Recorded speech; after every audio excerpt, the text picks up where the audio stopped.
Lord. ಕರ್ತನಾದ ಯೇಸುವಿನ ಹೆಸರಿನಲ್ಲಿ ಎಲ್ಲರಿಗೂ ನನ್ನ ವಂದನೆಗಳು. ಇವತ್ತು ಪ್ರಕಟಣೆ ಪುಸ್ತಕ ಮುಂದುವರೆದ ಭಾಗವನ್ನು ಧ್ಯಾನಿಸುವಾಗ ಪ್ರಾರ್ಥನೆಯೊಂದಿಗೆ ನಾವು ದೇವರ ಕೈಗೆ ನಮ್ಮನ್ನು ಒಪ್ಪಿಸಿಕೊಡೋಣ. ಪ್ರಿಯರೇ, ದೇವರು ತಾನೇ ನಮಗೆ ಸಹಾಯ ಮಾಡಬೇಕು. ಯೇಸು ಸ್ವಾಮಿ ನಮಗೆ ಬೇಕಾದ ಪ್ರಕಟಣೆ ಕೊಡುವುದಕ್ಕಾಗಿ ನಾವು ಪ್ರಾರ್ಥಿಸೋಣ. ಪ್ರೀತಿ ಸ್ವರೂಪನಾದ ನಮ್ಮ ಪರಲೋಕ ತಂದೆಯೇ, ಯೇಸುವಿನ ನಾಮದಲ್ಲಿ ಪವಿತ್ರಾತ್ಮನ ಸಹಾಯದೊಂದಿಗೆ ನಿನ್ನ ಪಾದಕ್ಕೆ ನಾವು ಬಂದಿದ್ದೇವೆ ಸ್ವಾಮಿ. ಕರ್ತನೆ, ಒಳ್ಳೆಯ ಸಮಯಕ್ಕಾಗಿ ನಿನ್ನನ್ನು ನಾವು ಸ್ತುತಿಸಿ ಕೊಂಡಾಡ್ತಿದ್ದೇವೆ. ನಿನ್ನ ಬಲವಾದ ಸಾನ್ನಿಧ್ಯ ನಮ್ಮ ಮಧ್ಯದಲ್ಲಿ ಇರುವುದಕ್ಕಾಗಿ ಕರ್ತನಿಗೆ ಸ್ತೋತ್ರ ಹೇಳ್ತಾ ಇದ್ದೇವೆ. ರಾಜ್ಯ ಜೀವವುಳ್ಳ ನಿನ್ನ ವಾಕ್ಯಗಳನ್ನು ಧ್ಯಾನಿಸುವಾಗ ನಮ್ಮ ಜೊತೆಯಲ್ಲಿ ನೀನು ಮಾತನಾಡಬೇಕು ಕರ್ತನೆ ಕೇಳ್ಕೊಳ್ತೇವೆ. ನಮ್ಮನ್ನು ತಗ್ಗಿಸಿ ಒಪ್ಪಿಸ್ಕೊಳ್ತೇವೆ ಯೇಸುವಿನ ಹೆಸರಲ್ಲಿ ತಂದೆಯೇ, ಆಮೆನ್. ಪ್ರಕಟಣೆ ಪುಸ್ತಕ 4ನೇ ಅಧ್ಯಾಯ 1-11. Book of revolution chapter 4 1-11 ಓದಿಕೊಳ್ಳೋಣ.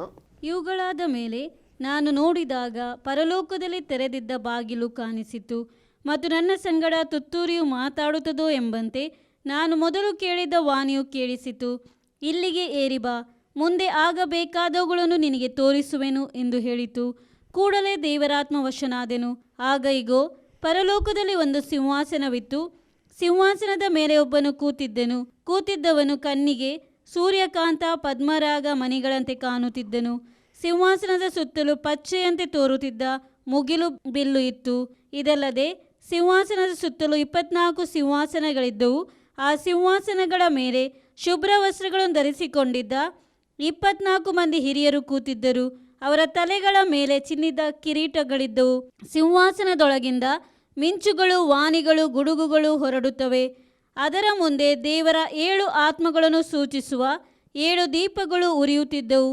ಇದಲ್ಲದೆ ಸಿಂಹಾಸನದ ಮುಂದೆ ಸ್ಫಟಿಕಕ್ಕೆ ಸಮಾನವಾದ ಗಾಜಿನ ಸಮುದ್ರವಿದ್ದ ಹಾಗೆ ತೋಚಿತು.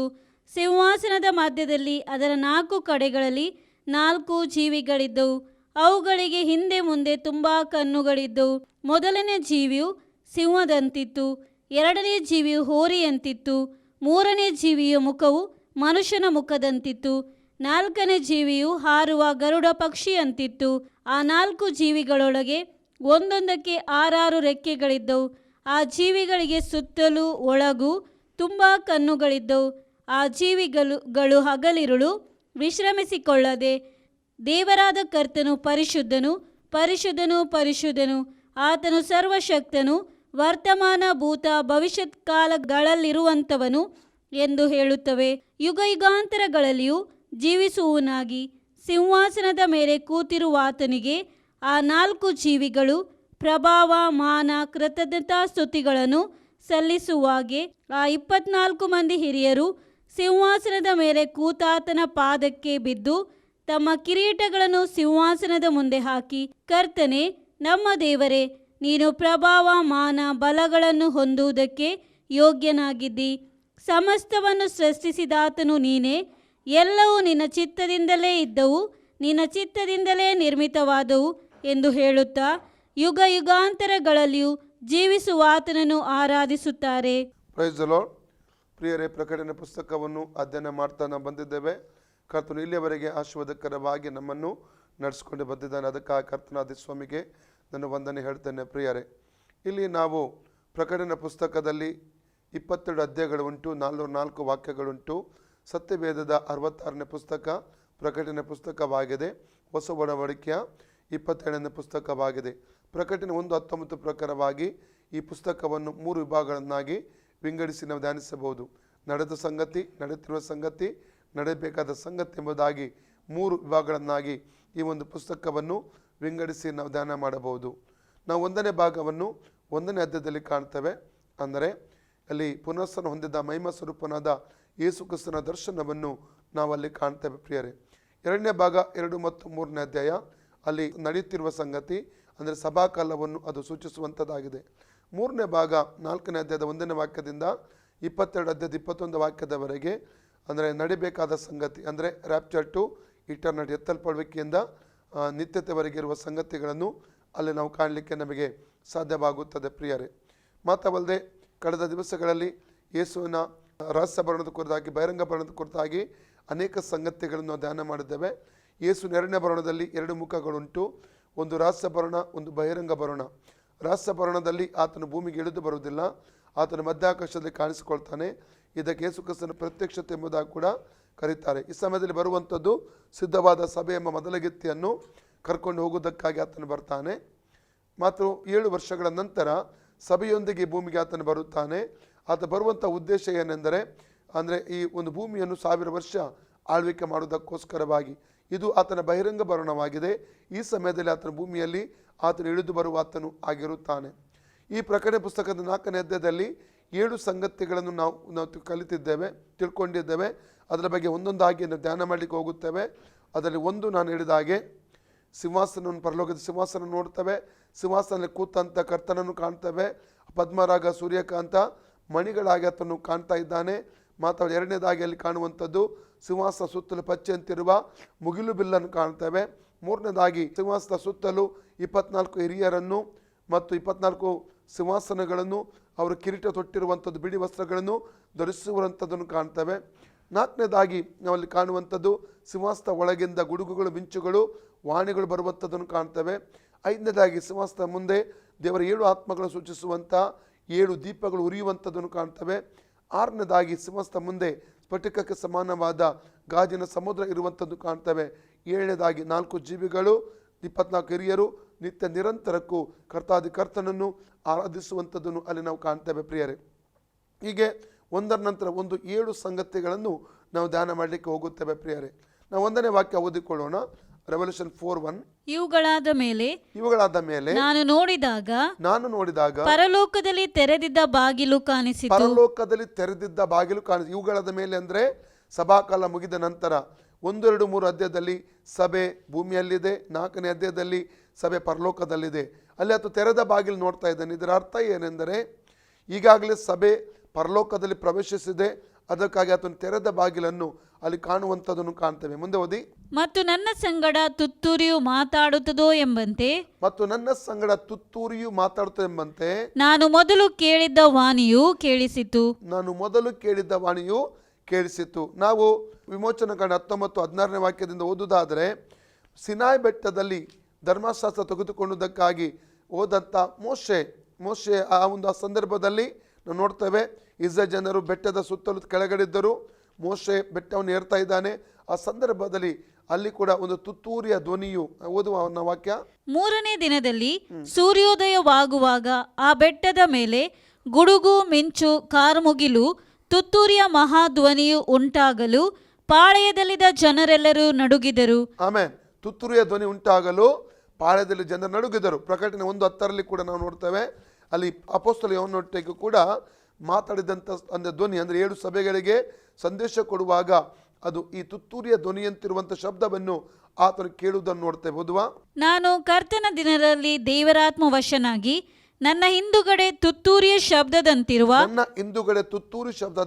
ಮಹಾಶಬ್ದವನ್ನು ಕೇಳಿದೆನು. ಅಂದ್ರೆ ದೇವರು ಮಾತಾಡುವಂಥದ್ದು ಒಂದು ತುತ್ತೂರಿಯ ಧ್ವನಿ ಆಗಿರುವಂಥ ಒಂದು ಶಬ್ದದಂತಿರುತ್ತದೆ ಎಂಬುದಾಗಿ ಇದರ ಮೂಲಕವಾಗಿ ನಾವು ತಿಳ್ಕೊಳ್ತೇವೆ. ಪ್ರಕಟಣೆ 4:1 ನಾವು ತಿರುಗಿ ಬರುವ. ಇಲ್ಲಿಗೆ ಏರಿ ಬಾ. ಇಲ್ಲಿ ಅಪೊಸ್ತಲ ಯೋಹನ್ನನನ್ನು ದೇವರು ಪರಲೋಕಕ್ಕೆ ಕರೀತಾ ಇದ್ದಾನೆ. ಕರೆಯುವಂಥ ಉದ್ದೇಶ ಏನು? ಮುಂದೆ ಆಗಬೇಕಾದ ಮುಂದೆ ವಾಕ್ಯ ಓದಿ. ಮುಂದೆ ಆಗಬೇಕಾದವುಗಳನ್ನು ನಿನಗೆ ತೋರಿಸುವೆನು ಎಂದು ಹೇಳಿತು. ತೋರಿಸುವನು. ಯಾಕೆ ದೇವರು ಅಪೊಸ್ತಲ ಯೋಹನ್ನನಿಗೆ ಮುಂದೆ ಆಗಬೇಕಾದದನ್ನು ತೋರಿಸಿದನು? ಅದಕ್ಕೆ ಒಂದು ಕಾರಣ ಉಂಟು. ಪ್ರಕಟಣೆ 1ನೇ ಅಧ್ಯಾಯ 1, 2 ವಾಕ್ಯ ಓದುವಾಗ ಪ್ರಕಟಣೆ ಎಂಬುದಾಗಿ ಹೇಳುವಂಥದ್ದು ಪ್ರಕಟವಾದಂಥ ಒಂದು ಸಂಗತಿ. ಅದಕ್ಕೆ ಪ್ರಕಟಣೆ ಎಂಬುದಾಗಿ ಹೇಳ್ತಾರೆ. ಅಂದರೆ ಟರ್ನ್ ದ ವೇಲ್ ಎಂಬುದಾಗಿ, ಅಂದರೆ ಈ ಒಂದು ಮುಸುಕು, ಹಾಕಲ್ಪಟ್ಟ ಮುಸುಕನ್ನು ಸರಿಸುವಂಥದ್ದು ಎಂಬುದಾಗಿ ಕೂಡ ಅರ್ಥ ಬರುತ್ತದೆ. ಅದರ ಹೆಸರು ಹೇಳುತ್ತದೆ. ಇಲ್ಲಿ ದೇವರು, ತಂದೆಯಾದ ದೇವರು ಆತನ ಮಗನಾದ ಯೇಸು ಕ್ರಿಸ್ತನಿಗೆ ಪ್ರಕಟಣೆ ಕೊಡ್ತಾನೆ. ಕರ್ತನಾದ ಯೇಸು ಕ್ರಿಸ್ತನು ತನ್ನ ದೂತನಿಗೆ ಕೊಡ್ತಾನೆ. ದೂತನು ಈ ಅಪೊಸ್ತಲ ಯೋಹನ್ನನಿಗೆ ಪ್ರಕಟಿಸುವಂತ ನೋಡ್ತೇವೆ. ಅಪೊಸ್ತಲ ಯೋಹನ್ನನು ಇವತ್ತು ನಾವೆಲ್ಲ ತಿಳ್ಕೊಳ್ಳುವ ರೀತಿಯಲ್ಲಿ ಆತನು ಬರೆದಿಟ್ಟನು ಪ್ರಿಯರೇ. ಅದನ್ನು ಏನು ಹೇಳ್ತಿದ್ದಾನೆ? ಆತನು ಮುಂದೆ ಆಗಬೇಕಾದ 22:6 ಕೂಡ ಓದಿ. ಪ್ರಕಟಣೆ ರೆವಲ್ಯೂಷನ್ 22:6. ಆಮೇಲೆ ಅವನು ನನಗೆ ಈ ಮಾತುಗಳು ನಂಬತಕ್ಕವುಗಳು ಸತ್ಯವಾದವುಗಳು ಆಗಿವೆ. ಪ್ರವಾದಿಗಳ ಆತ್ಮಗಳನ್ನು ಪ್ರೇರೇಪಿಸುವ ದೇವರಾದ ಕರ್ತನು ಬೇಗನೆ ಸಂಭವಿಸಬೇಕಾಗಿರುವ ಕರ್ತನು ಬೇಗನೆ ಸಂಭವಿಸಬೇಕಾದವುಗಳನ್ನು ಸಂಗತಿಗಳನ್ನು ತನ್ನ ದಾಸರಿಗೆ ತಿಳಿಯಪಡಿಸುವುದಕ್ಕಾಗಿ ತನ್ನ ದೂತನನ್ನು ಕಳುಹಿಸಿಕೊಟ್ಟನು. ಈ ಪ್ರಕಟಣೆ ಪುಸ್ತಕದಲ್ಲಿ ಬರೆಯಲ್ಪಟ್ಟ ಸಂಗತಿ ಆವಾಗಲೇ ಪ್ರಕಟಣೆ 1:19 ಹೇಳಿದಂತೆ ನಡೆದ ಸಂಗತಿ, ನಡೆಯುತ್ತಿರುವ ಸಂಗತಿ, ನಡೆಯಬೇಕಾದ ಸಂಗತಿ. 1ನೇ ಅಧ್ಯಾಯದಲ್ಲಿ ನಡೆದ ಸಂಗತಿ ನೋಡಿದರೆ 2 ಮತ್ತು 3ನೇ ಅಧ್ಯಾಯದಲ್ಲಿ ನಡೆಯುತ್ತಿರುವ ಸಂಗತಿ ನಾವು ಕಾಣ್ತೇವೆ. ಮತ್ತು 4ನೇ ಅಧ್ಯಾಯದಿಂದ ನಡೆಯಬೇಕಾದ ಸಂಗತಿಗಳ ಬಗ್ಗೆ ನಾವು ಅಲ್ಲಿ ಕಲೀಲಿಕ್ಕೆ ಹೋಗುತ್ತೇವೆ ಪ್ರಿಯರೇ. ಹಾಗಾದರೆ ಹಳೆ ಒಡಂಬಡಿಕೆಯ ಪ್ರಕಟಣೆ ಪುಸ್ತಕವಾಗಿದೆ, ಅದು ದಾನಿಯೇಲನ ಪುಸ್ತಕ, ಅದು ಹಳೆ ಒಡಂಬಡಿಕೆ 27ನೇ ಪುಸ್ತಕವಾಗಿದೆ. ಹೊಸ ಒಡಂಬಡಿಕೆಯ ಒಂದು ಪ್ರಕಟಣೆ ಪುಸ್ತಕ, ಅದು ಯೋಹನನು ಬರೆದ ಪ್ರಕಟಣೆ ಆಗಿದೆ. ಇದು ಕೂಡ ಹೊಸ ಒಡಂಬಡಿಕೆಯ 27ನೆಯ ಪುಸ್ತಕವಾಗಿದೆ ಎಂಬುದಾಗಿ ನಾವಿಲ್ಲಿ ತಿಳ್ಕೊಳ್ತೇವೆ. ಮುಂದೆ ಸಂಭವಿಸಬೇಕಾದುದನ್ನು ತನ್ನ ಜನರಿಗೆ ತಿಳಿಯಪಡಿಸುವುದಕ್ಕೋಸ್ಕರ ದೇವರು ಈ ಪ್ರಕಟಣೆ ಕೊಡುವಂಥದ್ದನ್ನು ಕಾಣ್ತೇವೆ. ಅಂದರೆ ನಾವು ಈ ಪ್ರಕಟಣೆ ಹೊಂದಿದ ನಂತರ, ಅರ್ಥ ಮಾಡಿಕೊಂಡ ತಿಳ್ಕೊಂಡ ನಂತರ ನಾವು ಯೇಸು ಕ್ರಿಸ್ತನ ಬರೋಣಕ್ಕಾಗಿ ಯಾವ ರೀತಿ ಸಿದ್ಧಪಡಿಸಬೇಕೆಂಬುದಾಗಿ ಅದು ವಾಕ್ಯಗಳು ನಮಗೆ ಎಚ್ಚರಿಸುವಂಥದ್ದಾಗಿದೆ ಪ್ರಿಯರೇ. ನಾವು ಪುನಃ ಓದುವ ಪ್ರಕಟಣೆ 4ನೇ ಅಧ್ಯಾಯ ಮುಂದುವರಿಸಿ. ಕೂಡಲೇ ದೇವರ ಆತ್ಮವಶನಾದೆನು. ನಾನು ಇದರ ಬಗ್ಗೆ ನಾನು ನಿಮಗೆ ಮಾತಾಡಿದ್ದೇನೆ. ಪ್ರಕಟಣೆ 1:10 ಅಪೊಸ್ತಲ ಯೋಹನ ಹೇಗೆ ದೇವರ ಆತ್ಮವಶನಾದ, ಅಪೊಸ್ತಲಗೀತೆ 8ನೇ ಅಧ್ಯಾಯದಲ್ಲಿ 39-40 ಫಿಲಿಪ್ಪ ಹೇಗೆ ದೇವರ ಆತ್ಮವಶನಾದ, ಎಲೀಷಾ, ಎಲೈಜಾ, ಎಜೆಕಿಯಲ್ ಇವರೆಲ್ಲರೂ ಯಾವ ರೀತಿಯಲ್ಲಿ ದೇವರಾತ್ಮ ವಶರಾದರು, ನಾವು ಯಾವ ರೀತಿ ದೇವರಾತ್ಮ ವಶರಾಗಬೇಕು, ನಾವು ಕಳೆದ 1ನೇ ಅಧ್ಯಾಯದಲ್ಲಿ ಅಧ್ಯಯನ ಮಾಡುವ ಸಂದರ್ಭದಲ್ಲಿ ನಾನು ಕಲಿಸಿಕೊಟ್ಟಿದ್ದೇನೆ ಪ್ರಿಯರೇ. ಆದ ಕಾರಣ ದೇವರಾತ್ಮ ವಶಕ್ಕೆ ಸಂಬಂಧಪಟ್ಟ ಈ ಸಂಗತಿ ನಾನು ನಿಮ್ಮೊಟ್ಟಿಗೆ ಅದನ್ನು ನಾನು ಹಂಚುವುದಿಲ್ಲ.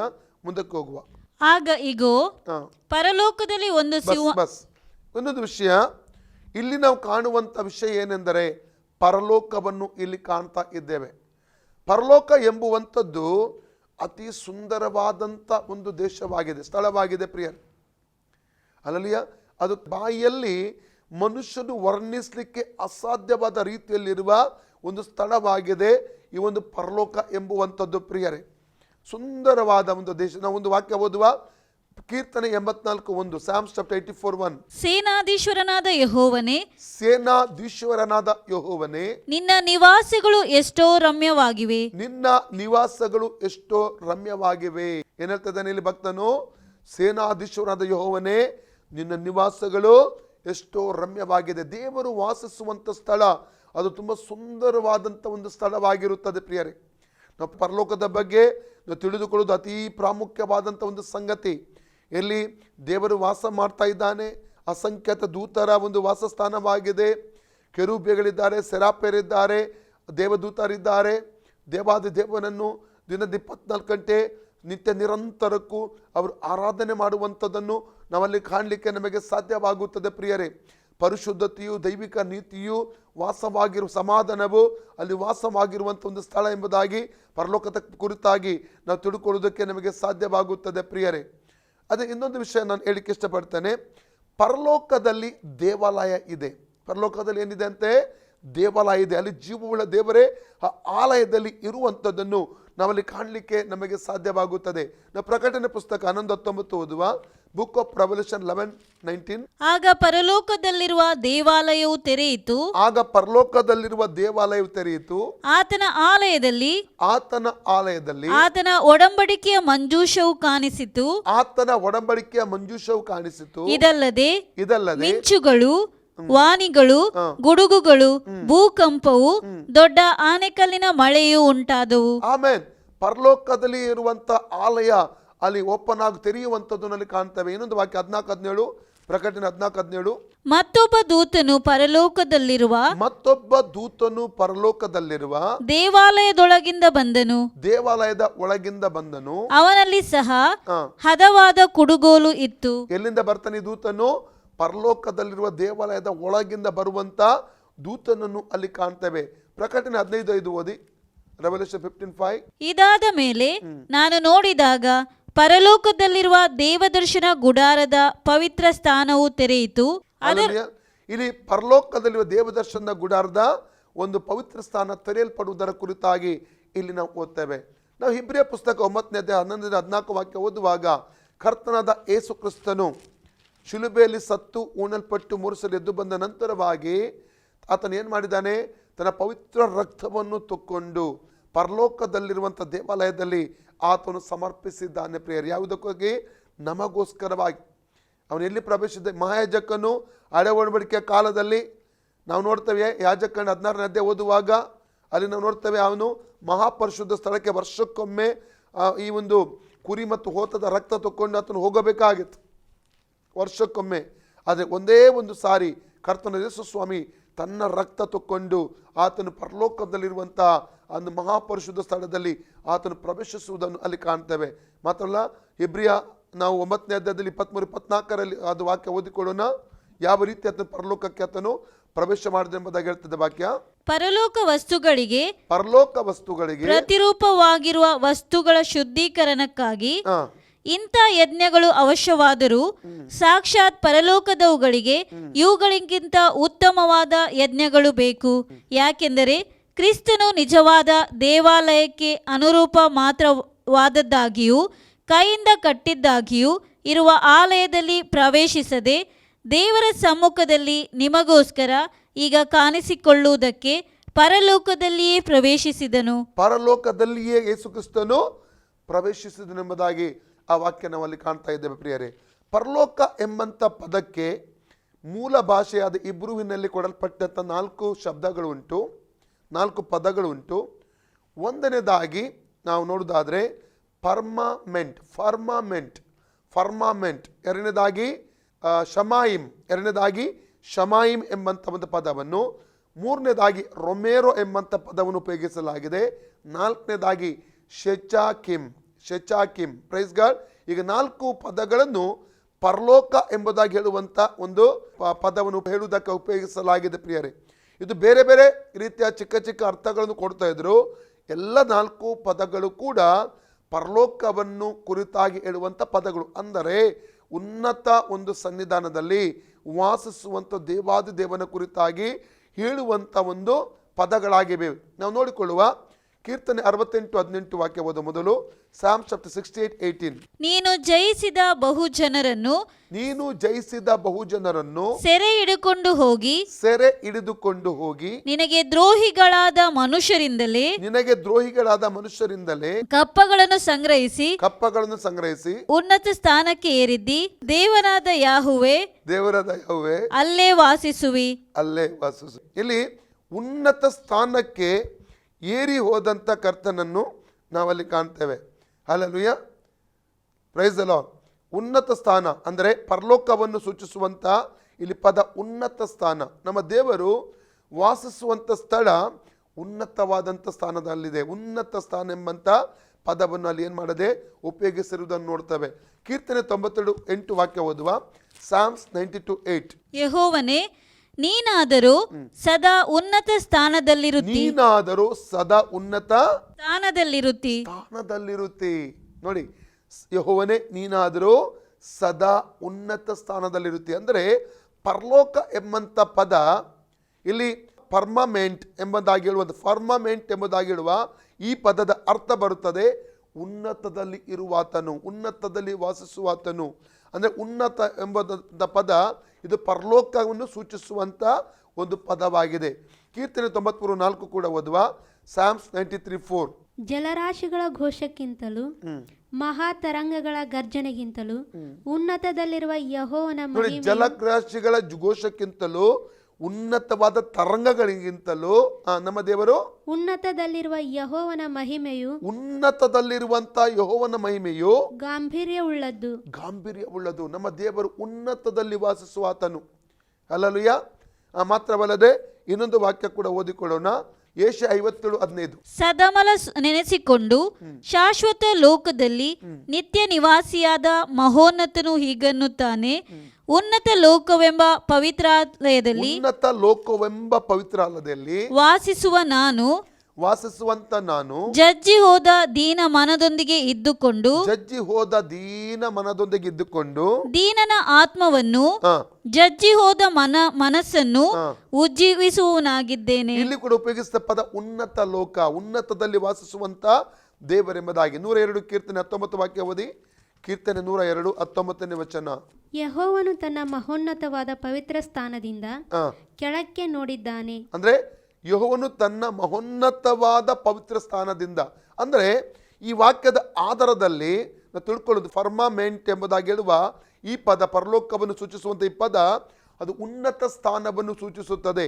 ನಮ್ಮ ದೇವರು ವಾಸ ಮಾಡುವಂಥದ್ದು ಉನ್ನತ ಸ್ಥಾನದಲ್ಲಿ, ಉನ್ನತವಾದಂಥ ಲೋಕದಲ್ಲಿ ಆತನು ವಾಸಿಸ್ತಾನೆಂಬುದು, ಎಲ್ಲಕ್ಕಿಂತಲೂ ಉನ್ನತವಾದಂಥ ಸ್ಥಳದಲ್ಲಿ ಇರುವಾತನೆಂಬುದಾಗಿ ಸೂಚಿಸುವಂಥ ಒಂದು ವಾಕ್ಯವಾಗಿದೆ. ಮಾತ್ರವಲ್ಲ, ಐಸಾಯ ಚಾಪ್ಟರ್ 14:13 and 14 ವರ್ಡ್ಸ್. ನೀನು ನಿನ್ನ ಮನಸ್ಸಿನಲ್ಲಿ ನೀನು ನಿನ್ನ ಮನಸ್ಸಿನಲ್ಲಿ ನಾನು ಆಕಾಶಕ್ಕೆ ಹತ್ತಿ ನಾನು ಆಕಾಶಕ್ಕೆ ಹತ್ತಿ ಉತ್ತರ ದಿಕ್ಕಿನ ಕಟ್ಟ ಕಡೆ ಇರುವ ಉತ್ತರ ದಿಕ್ಕಿನ ಕಟ್ಟ ಕಡೆ ಇರುವ ಸುರಗನ ಪರ್ವತದಲ್ಲಿ, ಆಕ್ಚುಲಿ ಸುರಗಣ ಪರ್ವತ ಅಂದರೆ ಚಿಯೋನ್ ಪರ್ವತ, ನಿಜವಾದ ಚಿಯೋನ್ ಪರ್ವತ ಅದು ಪರಲೋಕದಲ್ಲಿದೆ. ಎಲ್ಲಿ? ಉತ್ತರ ದಿಕ್ಕಿನ ಸುರಗಣ ಪರ್ವತದಲ್ಲಿ ನಮ್ಮ ದೇವರು ಸಿಂಹಾಸನವನ್ನು ತನ್ನ ಸ್ಥಾಪಿಸಿದ್ದಾನೆ. ಆ ಸ್ಥಳದಲ್ಲಿ ಆಕ್ಚುಲಿ ದೇವರು ದೇವಾದಿದೇವನು ಕೂತ್ಕೊಂಡಿದ್ದಾನೆ ಪ್ರಿಯರೇ. ಇದು ಯಾರ ಕುರಿತಾಗಿ ಬರೀತಾ ಇದೆ? ಈಗ 14-13 ಈ ಒಂದು ಲುಸಿಫರ್ನ ಕುರಿತಾಗಿ ಬರೆಯುವಂಥ ಮಾತಾಡುವಂಥ ಒಂದು ವಾಕ್ಯವಾಗಿದೆ ಇದು. ಅಲ್ಲಿ ಹೋಗಿ ನಾನು ಏನು ಮಾಡ್ತಾನೆ, ದೇವ ನಕ್ಷತ್ರಗಳಿಗಿಂತಂದರೆ ದೇವದೂತರಿಗಿಂತಲೂ ಉನ್ನತವಾಗಿ ಇರುವಂಥ ದೇವರ ಆ ಸ್ಥಾನದಲ್ಲಿ ಹೋಗಿ ನನ್ನ ಸಿಂಹಾಸನವನ್ನು ನಾನು ಸ್ಥಾಪಿಸ್ತೇನೆ ಎಂಬುದಾಗಿ ಲುಸಿಫೆರ, ಉದಯ ನಕ್ಷತ್ರ ಹೇಳುವಂತ ಮಾತನ್ನಲ್ಲಿ ಕಾಣ್ತೇವೆ ನಾವು. ಮುಂದೆ ಓದಿ. ನನ್ನ ಸಿಂಹಾಸನವನ್ನು ದೇವರ ನಕ್ಷತ್ರಗಳಿಗಿಂತ ಮೇಲೆ ಏರಿಸಿ ಆಸೀನನಾಗುವೆನು, ಉನ್ನತ ಮೇಘ ಮಂಡಲದ ಮೇಲೆ ಏರಿ. ದೇವರು ಎಲ್ಲಿದ್ದಾನೆ? ಉನ್ನತ ಮೇಘ ಮಂಡಲದ ಮೇಲೆ ಪರಲೋಕ ಇದೆ ಪ್ರಿಯ, ಅಲ್ಲಿ ದೇವರು ವಾಸ ಮಾಡ್ತಾ ಇದ್ದಾನೆ. ಉನ್ನತ ಮೇಘ ಮಂಡಲ. ಮುಂದೆ ಓದಿ. ಉನ್ನತೋನ್ನತನಿಗೆ ಸರಿಸಮಾನನಾಗುವೆನು ಅಂದುಕೊಂಡಿದ್ದೆ ಅಲ್ಲ. ಯಾರು ಇದು? ಲುಸಿಫೆರ, ಉದಯ ನಕ್ಷತ್ರ, ಅಂದ್ರೆ ಸೈತಾನನಾಗಿದ್ದಾನೆ, ಕೆಡುಕ. ಅವನು ಲುಸಿಫೆರನಾಗಿದ್ದಾಗ, ಉದಯ ನಕ್ಷತ್ರ ಆಗಿದ್ದಂಥ ಸಂದರ್ಭದಲ್ಲಿ ಅವನು ಯೋಚಿಸಿದಂಥ ಯೋಚನೆ ನಿಮಿತ್ತ ಆ ಸ್ಥಳದಿಂದ ತಬ್ಬಲ್ಪಟ್ಟನೆಂಬುದಾಗಿ ನಾವಲ್ಲಿ ಕಾಣ್ತೇವೆ ಪ್ರಿಯರೇ. ಹಾಗಾದರೆ ನಮ್ಮ ದೇವರು ಉನ್ನತದಲ್ಲಿ ವಾಸಿಸುವಂಥ ದೇವರು. ಪರಲೋಕವು ಅದು ಉನ್ನತ ಲೋಕದಲ್ಲಿ ಇದು, ಉನ್ನತವಾದಂಥ ಒಂದು ಸ್ಥಳದಲ್ಲಿ ಇದೆ ಎಂಬುದಾಗಿ ಇದರ ಮೂಲಕ ನಾವು ತಿಳ್ಕೊಳ್ತೇವೆ.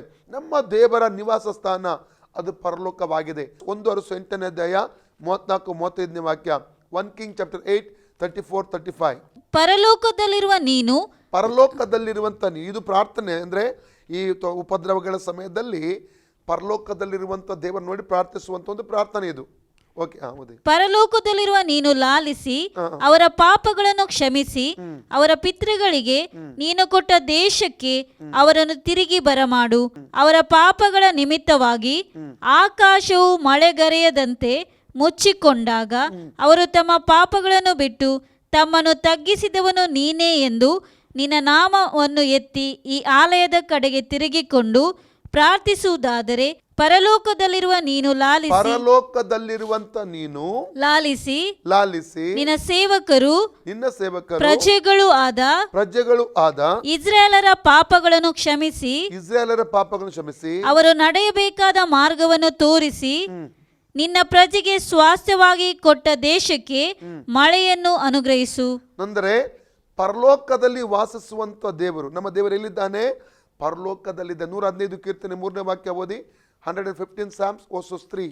ನಮ್ಮ ದೇವರು ಪರಲೋಕದಲ್ಲಿದ್ದಾನೆ, ನಮ್ಮ ದೇವರು ಪರಲೋಕದಲ್ಲಿದ್ದಾನೆ, ಆತನು ತನಗೆ ಬೇಕಾದದ್ದೆಲ್ಲವನ್ನು ಮಾಡುತ್ತಾನೆ, ಆತನು ತನಗೆ ಬೇಕಾದದ್ದೆಲ್ಲವನ್ನು ಮಾಡುತ್ತಾನೆ. ಹಾಗಾದ್ರೆ ದೇವರು ವಾಸ ಮಾಡುವಂತ ಒಂದು ಸ್ಥಳ ಅದು ಪರಲೋಕವಾಗಿದೆ ಪ್ರಿಯರೇ. ಅಲ್ಲಲ್ಲಿಯ ಪರಲೋಕದಲ್ಲಿ ದೇವರು ವಾಸ ಮಾಡ್ತಾನೆ ಎಂಬುದಾಗಿ ಈ ವಾಕ್ಯದ ಆಧಾರದಲ್ಲಿ ನಾವು ತಿಳ್ಕೊಳ್ತೇವೆ. ಎರಡನೇದಾಗಿ ಅಲ್ಲಿ ಇನ್ನೊಂದು ವಿಷಯ ಹೇಳಲಿಕ್ಕೆ ಇಷ್ಟಪಡ್ತೇನೆ ಪ್ರಿಯರೇ. ಅಲ್ಲಿ ಕರ್ತನಾದ ಯೇಸು ಸ್ವಾಮಿ ಕೂಡ ತಂದೆಯಾದ ದೇವರ ಬಲಗಡೆಯಲ್ಲಿ ಆಸೀನನಾಗಿದ್ದಾನೆ. ಮಾರ್ಕನ ಸುವಾರ್ತೆ 16:19 ಓದುವಾಗ ಕರ್ತನಾದ ಯೇಸು ಸ್ವಾಮಿ ಸ್ವರ್ಗಾರೋಹಣನಾದ ಮೇಲೆ ತಂದೆಯಾದ ದೇವರ ಬಲಗಡೆಯಲ್ಲಿ ಆಸೀನನಾದನೆಂಬುದಾಗಿ ಸಿಕ್ಕಿದ್ರೆ ಓದಿ. ಯೇಸು ಸ್ವಾಮಿಯು ಅವರು ಕೂಡ ಮಾತಾಡಿದ ಮೇಲೆ ಆಕಾಶಕ್ಕೆ ಒಯ್ಯಲ್ಪಟ್ಟು ದೇವರ ಬಲಗಡೆಯಲ್ಲಿ ಆಸನ ರೂಢನಾದನು. ದೇವರ ಬಲಗಡೆಯಲ್ಲಿ ಆತನು ಏನಾಗ್ತಾ ಇದ್ದಾನೆ? ಆಸನ ರೂಢನಾಗಿರುವಂಥದ್ದನ್ನು ಇಲ್ಲಿ ನಾವು ಕಾಣ್ತೇವೆ ಪ್ರಿಯರೇ. ಮೂರನೇದಾಗಿ ಅಲ್ಲಿ ಇನ್ಯಾರಿದ್ದಾರೆ ಅಂದರೆ ಏನೊಂದು ವಿಷಯ ಹೇಳಕ್ಕೆ ಇಷ್ಟಪಡ್ತಾನೆ, ಅಲ್ಲಿ ದೇವದೂತರಿದ್ದಾರೆ. ಮತ್ತೆ 18:10 ಓದಿ. Matthew 18:10. ಈ ಚಿಕ್ಕವರಲ್ಲಿ ಒಬ್ಬನನ್ನಾದರೂ ತಾತ್ಸಾರ ಮಾಡಬಾರದು ನೋಡಿರಿ, ಪರಲೋಕದಲ್ಲಿ ಅವರ ದೂತರು ಪರಲೋಕದಲ್ಲಿರುವ ನನ್ನ ತಂದೆಯ ಮುಖವನ್ನು ಯಾವಾಗಲೂ ನೋಡುತ್ತಲಿದ್ದಾರೆ ಎಂದು. ಹಾಗಾದ್ರೆ ದೂತರು ಎಲ್ಲಿದ್ದಾರೆ ಪ್ರಿಯರೇ? ಪರಲೋಕದಲ್ಲಿದ್ದಾರೆ. ಪ್ರಕಟಣೆ ಪುಸ್ತಕ 5ನೇ ಅಧ್ಯಾಯ 10-11 ವಾಕ್ಯ ಓದಿಕೊಳ್ಳೋಣ. Revelation chapter 5, 10 and 11. ದೂತರಿದ್ದಾರೆ, ಲಕ್ಷೋಪಲಕ್ಷ ಕೋಟ್ಯಾನುಕೋಟಿ ದೇವದೂತರಲ್ಲಿದ್ದಾರೆ. ಓದಿ. ಅವರನ್ನು ನಮ್ಮ ದೇವರಿಗೋಸ್ಕರ ರಾಜ್ಯವನ್ನಾಗಿಯೂ ಯಾಜಕರನ್ನಾಗಿಯೂ ಮಾಡಿದ್ದಿ, ಅವರು ಭೂಮಿಯ ಮೇಲೆ ಆಳುವರು ಎಂದು ಹೇಳಿದರು. ಇದಲ್ಲದೆ ಸಿಂಹಾಸನವು ಜೀವಿಗಳು ಹಿರಿಯರು ಇವರ ಸುತ್ತಲೂ ಬಹುಮಂದಿ ದೇವದೂತರನ್ನು ಕಂಡೆನು. ಅವರ ಸಂಖ್ಯೆಯು ಕೋಟ್ಯಾನು ಕೋಟಿಯಾಗಿಯೂ ಲಕ್ಷೋಪಲಕ್ಷವಾಗಿಯೂ ಇತ್ತು. ಎಣಿಸ್ಲಿಕ್ಕೆ ಸಾಧ್ಯವಿಲ್ಲ, ಅಷ್ಟು ದೇವದೂತರಿದ್ದಾರೆ. ಲಕ್ಷೋಪಲಕ್ಷವಾಗಿಯೂ ಇತ್ತು. ಈ ದೇವದೂತರು ಏನ್ ಮಾಡ್ತಾರೆ? ದೇವಾದಿದೇವರನ್ನು ನಿರಂತರವಾಗಿ ಪರಲೋಕದಲ್ಲಿ ಆರಾಧನೆ ಮಾಡುತ್ತಾರೆ. ತ್ರೇಕ ದೇವರನ್ನು ನಿತ್ಯ ನಿರಂತರಕ್ಕೂ ಆರಾಧಿಸುವಂಥ ದೂತರನ್ನು, ಕೆರೂಬಿಗಳನ್ನು, ಸೆರಾಫಿಯರನ್ನು ನಾವು ಇಲ್ಲಿ 24 ಹಿರಿಯರನ್ನು ಇಲ್ಲಿ ನಾವು ಕಾಣಲಿಕ್ಕೆ ನಮಗೆ ಸಾಧ್ಯವಾಗುತ್ತದೆ ಪ್ರಿಯರೇ. ಹಲ್ಲೆಲೂಯಾ. ಓಕೆ, ಇಲ್ಲಿ ಇನ್ನೊಂದು ವಿಷಯ ಹೇಳಲಿಕ್ಕೆ ನಾನು ಇಷ್ಟಪಡ್ತೇನೆ. 4ನೇದಾಗಿ, ಇಲ್ಲಿ ದೇವದೂತರಿಗೆ ಒಂದು ಆಹಾರ ಇದೆ. ಯಾವುದು ಆಹಾರ? ಅದು ಮನ್ನಾ. ಎಲ್ಲರಿಗೂ ಗೊತ್ತಿರುವಂಥ ವಾಕ್ಯ. ಕೀರ್ತನೆ 78, 23, 25 ವಾಕ್ಯ. Psalms 78, 23-25. ಆತನು ಮೇಘಗಳಿಗೆ ಅಪ್ಪಣೆ ಕೊಟ್ಟು ಆಕಾಶ ದ್ವಾರಗಳನ್ನು ತೆರೆದು ಸ್ವರ್ಗ ಧಾನ್ಯವಾದ ಮನ್ನವನ್ನು ಅವರಿಗೋಸ್ಕರ ಸುರಿಸಿ ಉಣ್ಣಲಿಕ್ಕೆ ಕೊಟ್ಟನು. ಅವರಲ್ಲಿ ಪ್ರತಿಯೊಬ್ಬನು ದೇವದೂತರ ಆಹಾರವನ್ನು ಭುಜಿಸಿದನು. ಆತನು ಅವರಿಗೆ ತೃಪ್ತಿ ಭೋಜನವನ್ನು ಕೊಟ್ಟನು. ಯಾವ ಆಹಾರ ಕೊಟ್ಟ? ತೃಪ್ತಿ ಭೋಜನ. ಯಾರ ಆಹಾರ? ದೇವದೂತರ ಆಹಾರ. ಅದರ ಹೆಸರೇನು? ಮನ್ನಾ. Praise God. ಅಲ್ಲಿ ದೇವದೂತರು ಸೇವಿಸುವಂತ ಆಹಾರ ಏನಾಗಿದೆ? ಮನ್ನಾ ಎಂಬುದಾಗಿ ನಾವಲ್ಲಿ ಕಾಣ್ತಾ ಇದ್ದೇವೆ ಪ್ರಿಯರೇ.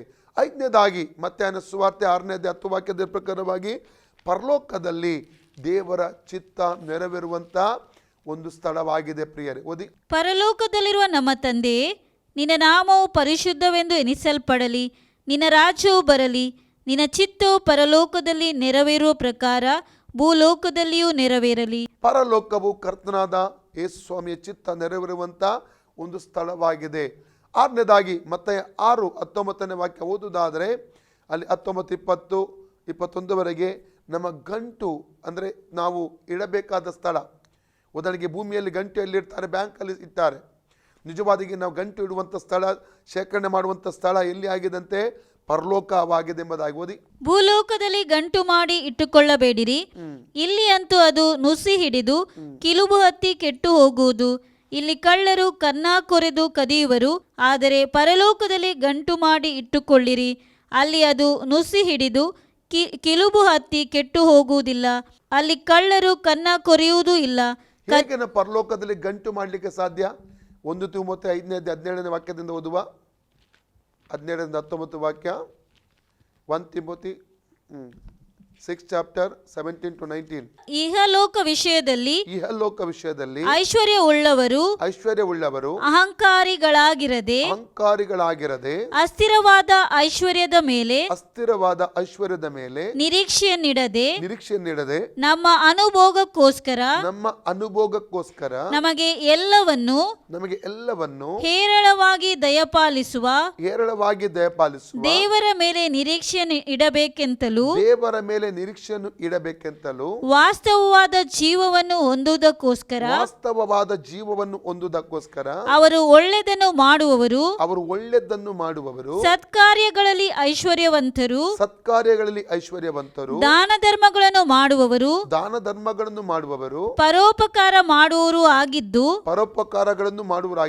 ಮುಂದಿನ ಕಾಲಕ್ಕೆ ಒಳ್ಳೆ ಅಸ್ಥಿವಾರವಾಗುವಂತವುಗಳನ್ನು ತಮಗೆ ಕೂಡಿಸಿಟ್ಟುಕೊಳ್ಳಬೇಕೆಂತಲೂ ಅವರಿಗೆ ಆಜ್ಞಾಪಿಸು. Praise God. ಪರಲೋಕವಾಗಿದೆ ನಮ್ಮ ಗಂಟು ಕಟ್ಟುವಂತ ಒಂದು ಸ್ಥಳ, ಕೂಡಿಸಿಕೊಳ್ಳುವಂತ ಒಂದು ಸ್ಥಳ, ಅದು ಪರಲೋಕ ಎಂಬುದಾಗಿ ನಾವು ಈ ವಾಕ್ಯದ ಆಧಾರದಲ್ಲಿ ನಾವು ತಿಳ್ಕೊಳ್ತೇವೆ. 7ನೇದಾಗಿ ಲೂಕ 6:36 ವಾಕ್ಯ ಓದುವಾಗ ಅಲ್ಲಿ 1ನೇದಾಗಿ ಮದುವೆ ಮಾಡಿಕೊಳ್ಳುವುದಿಲ್ಲ, ಅಲ್ಲಿ ಮರಣ ಇಲ್ಲ. ದೇವದೂತರ ಬಗ್ಗೆ ಆಲ್ರೆಡಿ ಓದಿದ್ದೇವೆ ನಾವು, ದೇವದೂತರು ಕೊಟ್ಟಿದ್ದಾರೆ, ಓದಿ ಲೂಕ 20:35 ಓದಿ.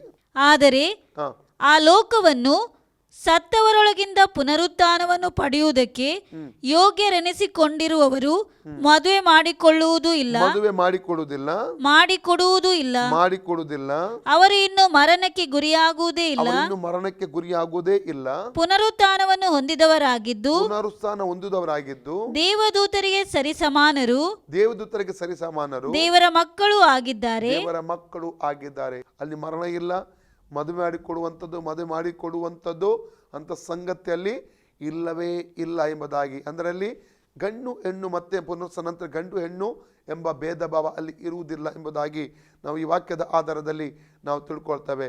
ಮತ್ತು 8ನೇದಾಗಿ ಜಾನ್ 14:2 ಅಲ್ಲಿ ಯೋಹನ 14:2 ಯೇಸು ಈ ಪರಲೋಕದ ಕುರಿತು ಏನು ಹೇಳಿದ? ಅದು ನನ್ನ ತಂದೆಯ ಮನೆ ಎಂಬುದಾಗಿ ಓದಿಕೊಳ್ಳೋಣ. ನನ್ನ ತಂದೆಯ ಮನೆಯಲ್ಲಿ ಬಹಳ ಬಿಡಾರಗಳು ಅವೆ, ಇಲ್ಲದಿದ್ದರೆ ನಿಮಗೆ ಹೇಳುತ್ತಿದ್ದೆನು. ನಿಮಗೆ ನನ್ನ ತಂದೆಯ ಮನೆ ಎಂಬುದಾಗಿ ಯೇಸು ಸ್ವಾಮಿ ಪರಲೋಕವನ್ನು ಸೂಚಿಸಿ ಆತನು ಹೇಳುವಂಥದ್ದನ್ನು ಇಲ್ಲಿ ಕಾಣ್ತಾ ಇದ್ದೇವೆ ಪ್ರಿಯರೇ. ಮತ್ತು 9ನೇದಾಗಿ ಇಬ್ರಿಯ 11:16 ವಾಕ್ಯ, ಪರಲೋಕವು ಆರೈಸತಕ್ಕ ಉತ್ತಮ ದೇಶ ಎಂಬುದಾಗಿ ಅಲ್ಲಿ ಕೂಡ ನಾವು ನೋಡ್ತೇವೆ. ಆದರೆ ಅವರು ಪರಲೋಕವೆಂಬ ಉತ್ತಮ ದೇಶವನ್ನು ಹಾರೈಸುವವರು, ಪರಲೋಕ ಎಂಬ ಉತ್ತಮ ದೇಶವನ್ನು ಹಾರೈಸುವವರು. ಆದ್ದರಿಂದ ದೇವರು ಅವರ ದೇವರೆನಿಸಿಕೊಳ್ಳುವುದಕ್ಕೆ ನಾಚಿಕೊಳ್ಳದೆ ಅವರಿಗೋಸ್ಕರ ಪಟ್ಟಣವನ್ನು ಸಿದ್ಧ ಮಾಡಿದ್ದಾನೆ. ಹಾರೈಸತಕ್ಕಂತ ಉತ್ತಮ ದೇಶ ಯಾವುದಾಗಿದೆ? ಅದು ಪರಲೋಕ ದೇಶವಾಗಿದೆ ಪ್ರಿಯರೇ. ನಾವು ಹಾರೈಸಬೇಕು, ಅಲ್ಲಿ ಹೋಗ್ಲಿಕ್ಕೆ ತವಕ ಪಡಬೇಕು. ಪೌಲ ಹೇಳ್ತಾನೆ ಫಿಲಿಪ್ಪಿ 1:20-21 ಹೇಳ್ತಾನೆ, ನನಗೆ ಬದುಕುವುದೆಂದರೆ ಲಾಭ, ಸಾಯುವುದೆಂದರೆ ಕ್ರಿಸ್ತನು ಎಂಬುದಾಗಿ ಆತನು ಹೇಳುವಂಥದ್ದನ್ನು ನಾವಲ್ಲಿ ಕಾಣಲಿಕ್ಕೆ ನಮಗೆ ಸಾಧ್ಯವಾಗುತ್ತದೆ ಪ್ರಿಯರೇ. 10ನೇದಾಗಿ ನಮ್ಮ ಬಾಧ್ಯತೆ ಇಟ್ಟಂಥ ಸ್ಥಳ ಅದು ಪರಲೋಕವಾಗಿದೆ. 1 ಪೇತ್ರ 1:3-4 ಓದುವ. 1 ಪೀಟರ್ 1:3-4. ನಮ್ಮ ಕರ್ತನಾದ ಯೇಸು ಕ್ರಿಸ್ತನ ತಂದೆಯು ದೇವರು ಆಗಿರುವ ಆತನಿಗೆ ಸ್ತೋತ್ರವಾಗಲಿ. ಆತನು ಯೇಸು ಕ್ರಿಸ್ತನನ್ನು ಸತ್ತವರೊಳಗಿಂದ ಎಬ್ಬಿಸಿದರಲ್ಲಿ ತನ್ನ ಮಹಾ ಕರುಣಾನುಸಾರವಾಗಿ ನಮ್ಮನ್ನು ತಿರುಗಿ ಜೀವಿಸುವಂತೆ ಮಾಡಿ ಜೀವಕರವಾದ ನಿರೀಕ್ಷೆಯನ್ನು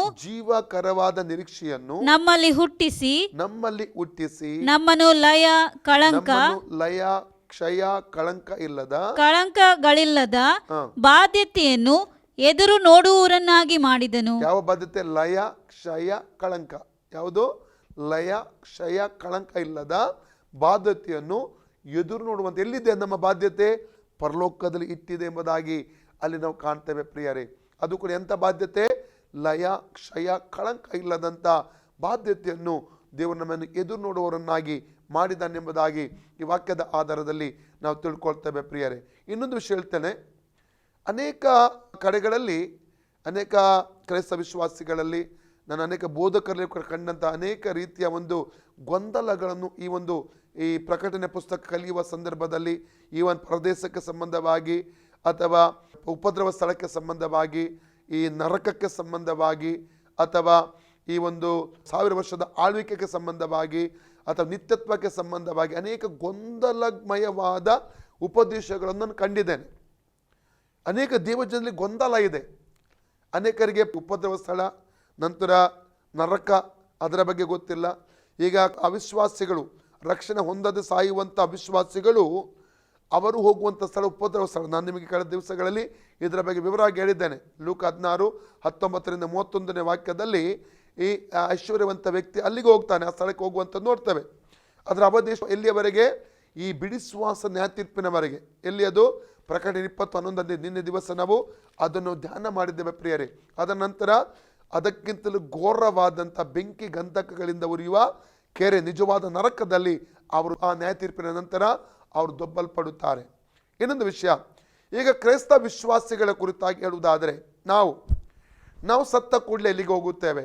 ಕಳೆದ ದಿವಸದಲ್ಲಿ ಹೇಳಿದ್ದೇನೆ, 7 ವಿಧವಾದ ಪರದೀಸುಗಳ ಬಗ್ಗೆ ನೋಡಿದ್ದೇನೆ. ಅಂದರೆ ಪರದೀಸು ಎಂಬಂಥ ಪದ 3 ಕಡೆಗಳಲ್ಲಿ ನಾವು ಕಾಣ್ತೇವೆ ಹೊಸ ಒಡಂಬಡಿಕೆಯಲ್ಲಿ. ಎಲ್ಲಿ ಅದು? ಲೂಕ 23:43, 2ನೇದಾಗಿ 2 ಕೊರಿಂಥ 12:1-4, 3ನೇದಾಗಿ ಪ್ರಕಟಣೆ 2:7 ವಾಕ್ಯದಲ್ಲಿ ನಾವು ನೋಡ್ತೇವೆ. 7 ಪರದೀಸು ಎಂಬುದಾಗಿ ಹೇಳಿದರೆ ವಿಶ್ರಾಂತಿ ಸ್ಥಳ, ನಂದನವನ, ತೋಟ ಎಂಬುದಾಗಿ ವೆಯ್ಟ್ ಮಾಡುವಂಥ ಸ್ಥಳ, ಅನೇಕ ವಿಧವಾದ ಅರ್ಥಗಳನ್ನು ಕೊಡುವಂಥ ಪದಗಳಾಗಿದೆ. ಪರದೈಸು ಎಂಬುದಾಗಿ, ಪರದೈಸಿನಲ್ಲಿ ಪಾಪ ಇರಲ್ಲ, ಪರದೇಶ ನೀತಿ ಇರ್ತದೆ, ಪರದೇಶ ದೈವಿಕ ಸಮಾಧಾನ ಇರುತ್ತದೆ, ಅಲ್ಲಿ ಪರಿಶುದ್ಧವಾದಂಥ ಒಂದು ಸ್ಥಳವಾಗಿದೆ, ಅದು ಪರದೇಶ. ಆದರೆ ಬೇರೆ ಬೇರೆ ರೀತಿಯ ಪರದೇಶಗಳ ಬಗ್ಗೆ ನಾವು ಕಳೆದ ದಿವಸ ಧ್ಯಾನಿಸಿದ್ದೇವೆ. ಮೊದಲ ಪರದೇಶ ಯಾವುದು? ಪರಲೋಕ ಎಂಬಂಥ ಪರದೇಶ. ಪ್ರಕಟಣೆ 4:1-11 ನೋಡ್ತೇವೆ ಪರಲೋಕದ ಪರದೇಶ. ಎರಡನೇದು ಲೂಸಿಫರ್ ಇದ್ದಂಥ ಒಂದು ಸ್ಥಳ, ಲೂಸಿಫರಿಕ್ ಪ್ಯಾರಡೈಸ್. ಈಗ ಅದು ಖಾಲಿಯಾಗಿದೆ, ದೊಬ್ಬಲ್ಪಟ್ಟಿದ್ದಾನೆ ಅವನು. ಮತ್ತು ಮೂರನೇ ಪರದೇಶ ಎಂಬುವಂಥದ್ದು ಆದಾಮನ ಪರದೇಶ, ಆಡಮಿಕ್ ಪರದೇಶ್ ಎಂಬುದಾಗಿ, ಏದೇನ್ ತೋಟದಲ್ಲಿ ಪಾಪದಲ್ಲಿ ಬೀಳುವವರೆಗೆ ಇದ್ದ ಪರದೇಶ. ನಾಲ್ಕನೇ ಪರದೇಶ ಹಳೆ ಒಡಂಬಡಿಕೆಯ ನೀತಿವಂತ ಭಕ್ತರು ಸತ್ತ ನಂತರ ವಿಶ್ರಾಂತಿಗೆ ಹೋಗುವಂಥ ಒಂದು ಸ್ಥಳವಾಗಿತ್ತು. ಐದನೇ ಪರದೇಶ ಈಗ ಮೂರನೇ ಆಕಾಶದಲ್ಲಿರುವಂಥ ಕ್ರಿಸ್ತ ವಿಶ್ವಾಸಿಗಳು ಸತ್ತು ಹೋಗುವಂಥ ವಿಶ್ರಾಂತಿಗೆ ಹೋಗುವಂಥ ಒಂದು ಸ್ಥಳ, ಐದನೇ ಪರದೇಶ. ಮತ್ತು ಆರನೇ ಪರದೇಶ 1000 ವರ್ಷದ ಮಿಲೇನಿಯಂ, ಯೇಸು ಸ್ವಾಮಿ ಮತ್ತು ನಾವು ಆಳುವಂಥ ಆ ಒಂದು ಭೂಮಿ, ಅದು ಕೂಡ ಆರನೇ ಪರದೇಶವಾಗಿದೆ. ಅಲ್ಲಿ ಕೂಡ ಪಾಪ ಇರಲ್ಲ ಆ ಸಮಯದಲ್ಲಿ. ಏಳನೇ ಪರದೇಶ ಹೊಸ ಭೂಮಿ ಹೊಸ ಆಕಾಶ. ಕಳೆದ ದಿವಸಗಳಲ್ಲಿ ಇದರ ಬಗ್ಗೆ ನಾನು ವಿವರವಾಗಿ ಹೇಳಿದ್ದೇನೆ ಪ್ರಿಯರೇ. ಆದರೆ ಇಲ್ಲಿ ಈಗ ಒಬ್ಬ ಕ್ರೈಸ್ತ ವಿಶ್ವಾಸಿ ಸತ್ತ ಕೂಡಲೇ ವಿಶ್ರಾಂತಿ ಸ್ಥಳಕ್ಕೆ ಹೋಗುತ್ತೆ. ದಾನಿಯೇಲ್ 12:13 ಓದುವ. ಡ್ಯಾನಿಯಲ್ 12:13. ನೀನು ಹೋಗಿ ಅಂತ್ಯದವರೆಗೆ ಇರು, ನೀನು ಹೋಗಿ ಅಂತ್ಯದವರೆಗೆ ಇರು, ನೀನು ದೀರ್ಘ ನಿದ್ರೆಯನ್ನು ಹೊಂದಿ, ನೀನು ದೀರ್ಘ ನಿದ್ರೆಯನ್ನು ಹೊಂದಿ, ಯುಗ ಸಮಾಪ್ತಿಯಲ್ಲಿ ಎದ್ದು, ಯುಗದ ಸಮಾಪ್ತಿಯಲ್ಲಿ ಎದ್ದು, ನಿನಗಾಗುವ ಸ್ವಾಸ್ಥ್ಯದೊಳಗೆ ನಿನಗಾಗುವಂತ ಸ್ವಾಸ್ಥ್ಯದೊಳಗೆ ನಿಲ್ಲುವಿ ಎಂದು ಹೇಳಿದನು. ನಿಲ್ಲುವಿ ಎಂದು ಹೇಳಿದನು. ಯಾರಿಗೆ? ದಾನಿಯೇಲನಿಗೆ ದೇವರು ಹೇಳ್ತಾ ಇದ್ದಾನೆ. ಇಬ್ರಿಯ ಪುಸ್ತಕ 4ನೇ ಅಧ್ಯಾಯ 1ನೇ ವಾಕ್ಯದ 13 ವಾಕ್ಯದವರೆಗೆ ಉಂಟು. 1ನೇ ವಾಕ್ಯದಿಂದ ಓದುವ ನಾವು. ಹೀಗಿರಲಾಗಿ ದೇವರ ವಿಶ್ರಾಂತಿಯಲ್ಲಿ ಸೇರಬಹುದೆಂಬ ವಾಗ್ದಾನವು ಇನ್ನೂ ಇರುವಲ್ಲಿ ನಿಮ್ಮೊಳಗೆ ಯಾವನಾದರೂ ಆ ವಾಗ್ದಾನದ ಫಲವನ್ನು ಹೊಂದದೆ ತಪ್ಪುವನಾದನು ಎಂದು ನಾವು ಭಯಪಡೋಣ. ಯಾಕೆ ಪೌಲನು ಭಯಪಡ್ತಾ ಇದ್ದಾನೆ ಅಂದ್ರೆ, ಯಾರಾದರೂ ರಕ್ಷಣೆ ಹೊಂದಿದವರು ಹಿಂಜಾರಿ ಹೋಗುತ್ತಾರೋ, ರಕ್ಷಣೆ ಕಳ್ಕೊಳ್ಳುವಂಥ ಅಪಾಯ ಇದೆಯೋ ಎಂಬ ಒಂದು ಕಾರಣಕ್ಕೋಸ್ಕರವಾಗಿ ಆತನು ಎಚ್ಚರಿಸ್ತಾ ಇದ್ದಾನೆ ವಾಕ್ಯಗಳ ಮೂಲಕವಾಗಿ. ಹಿಂಜಾರಿ ಹೋಗುವುದಾದರೆ, ನಂಬಿಕೆಯಲ್ಲಿ ಹಿಂಜಾರಿ ಹೋಗುವುದಾದರೆ ಅವರು ವಿಶ್ರಾಂತಿಗೆ ಸೇರಲ್ಲ, ಪರದೇಶಕ್ಕೆ ಸೇರಲ್ಲ. ನಾನು ಕಳೆದ ಸಮಯಗಳಲ್ಲಿ ಒಂದು ಪುಸ್ತಕ ಓದಿದೆ. ಆ ಪುಸ್ತಕ ಓದಿದಾಗ ಇಷ್ಟೂ ನನಗೆ ನೋವಾಯಿತು ಅಂದರೆ, ಅವರು ಬರೆದವರು ಪರಲೋಕ ನಿರ್ಮಾಣ ಎಂಬುದಾಗಿ ಹೇಳೊಂದು ಪುಸ್ತಕ ಒಬ್ಬರು ಬರೆದದ್ದು. ಅದು ಅದರಲ್ಲಿ ನಾನು ಜಸ್ಟ್ 2-3 ಪೇಜಲ್ಲಿ ಏನು ಬಂದಿತ್ತು ಅದು ಆ ವಿಷಯ, ಅದು ಓದ ನಂತರ ಮುಚ್ಚಿ ಹಾಕಿಬಿಟ್ಟೆ, ಆ ಕಡೆ ಬಿಸಾಡಿಬಿಟ್ಟೇನೆ. ಕಾರಣ ಏನು ಗೊತ್ತುಂಟಾ? ಅವರೊಂದು ಸೇವಕರ ಹೆಸರು ಹೇಳ್ತಾ ಇದ್ದಾರೆ. ಅವರ ಸೇವಕರ ತಂದೆಯವರು ರಕ್ಷಣೆ ಹೊಂದಿ, ತಂದೆ ಮಗ ಪವಿತ್ರಾತ್ಮನ ನೀರಲ್ಲಿ ಮುಳುಗಿಸಿಕೊಂಡವರು, ಒಳ್ಳೆ ಪವಿತ್ರ ಜೀವಿಸುವವರು, ಕಾಲಕ್ರಮೇಣ ಯಾವುದೊಂದು ಕಾರಣಕ್ಕೆ ಹಿಂಜಾರಿ ಹೋದ್ರಂತೆ. ನಂಬಿಕೆಯಲ್ಲಿ ಹಿಂಜಾರಿ ಹೋದ್ರು, ಪಾಪದಲ್ಲಿ ಬಿದ್ದು ಹೋದ್ರು, ಕೊನೆಗೆ ಅವರು ಆತ್ಮಹತ್ಯೆ ಮಾಡಿಕೊಂಡು ಸತ್ತು ಹೋದ್ರಂತೆ. ಈಗ ಸೇವಕರಿಗೆ ಭಾರಿ ಒಂದು, ನೀವು ಕೂಡ ಓದಿರ್ಬೋದು ಈ ಪುಸ್ತಕವನ್ನು, ಈ ಸೇವಕರಿಗೆ ಭಾರಿ ದುಃಖ, ಭಾರಿ ಒಂದು ಬೇಸರ. ಕಾರಣ, ನನ್ನ ತಂದೆ ಪರಲೋಕಕ್ಕೆ ಹೋಗಿದ್ದಾನೋ ನರಕಕ್ಕೆ ಉಪದ್ರವ ಸ್ಥಳಕ್ಕೆ ಹೋಗಿದ್ದಾನೆಂಬ ಒಂದು, ಅವರು ಹೇಳೋದು ನರಕ ಅಂತ ಹೋಗಿದ್ದಾನೆಂಬ ಒಂದು ರೀತಿಯ ಒಂದು ಕಳವಳ, ಭಯ ಅಂತ ಅವರಿಗೆ. ಕೊನೆಗೆ ಯಾವುದೊಂದು ಸೇವಕರ ಹೆಸರು ಹೇಳಿದ್ರು ಅವರು. ಆ ಕೂಟಕ್ಕೆ ಈ ಒಂದು ಸೇವಕರು ಹೋಗಿದ್ರಂತೆ. ಆ ಕೂಟದಲ್ಲಿ ಅಲ್ಲಿಯ ಸೇವಕರು ಇವರ ಹೆಸರು ಕೂಗಿ ಕರೆದು ಹೇಳಿದ್ರಂತೆ, ಮಗನೇ, ನೀನು ಒಂದು ವೇದನೆಯಲ್ಲಿ, ನೋವಿನಲ್ಲಿ ನೀನು ಹಾದು ಹೋಗುತ್ತಾ ಇದ್ದ ತುಂಬ ವರ್ಷಗಳಿಂದ, ಇದನ್ನು ನಿನ್ನ ಸೇವೆಗೂ ಕೂಡ ತೊಂದರೆ ಉಂಟಾಗಿದೆ. ಕೆಲವು ವರ್ಷಗಳ ಹಿಂದೆ ನಿನ್ನ ತಂದೆ ಸತ್ತು ಹೋದ, ನಿನ್ನ ತಂದೆ ನರಕದಲ್ಲಿದ್ದಾರೋ ಪರಲೋಕಕ್ಕೆ ಹೋಗಿದ್ದಾರೋ, ರಕ್ಷಣೆ ಹೊಂದಿದ್ದಾರೋ ಎಂಬ ಒಂದು ಸಂಶಯ, ಒಂದು ಪ್ರಶ್ನೆ ನಿನ್ನ ಒಳಗಡೆ ಕಾಡುತ್ತಾ ಇದೆ. ಆದರೆ ದೇವರ ಹೇಳ್ತಾ ಇದ್ದಾನೆ, ನಿನ್ನ ತಂದೆ ಪರಲೋಕದಲ್ಲಿ ದೇವರ ಸಿಂಹಾಸನ ಮುಂದೆ ಓಡಾಡ್ತಾ ಇರುವುದನ್ನು ನಾನು ಕಾಣ್ತಾ ಇದ್ದೇನೆ ಆತ್ಮದಲ್ಲಿ ಎಂಬುದಾಗಿ ಅವರು ಆ ಸೇವಕರು ಹೇಳಿದರು. ಆವಾಗ ಈ ಸೇವಕರು ತುಂಬ ಆದರಣೆ ಆಯ್ತಂತೆ, ತುಂಬ ಒಂದು ಸಂತೋಷ ಆಯ್ತಂತೆ.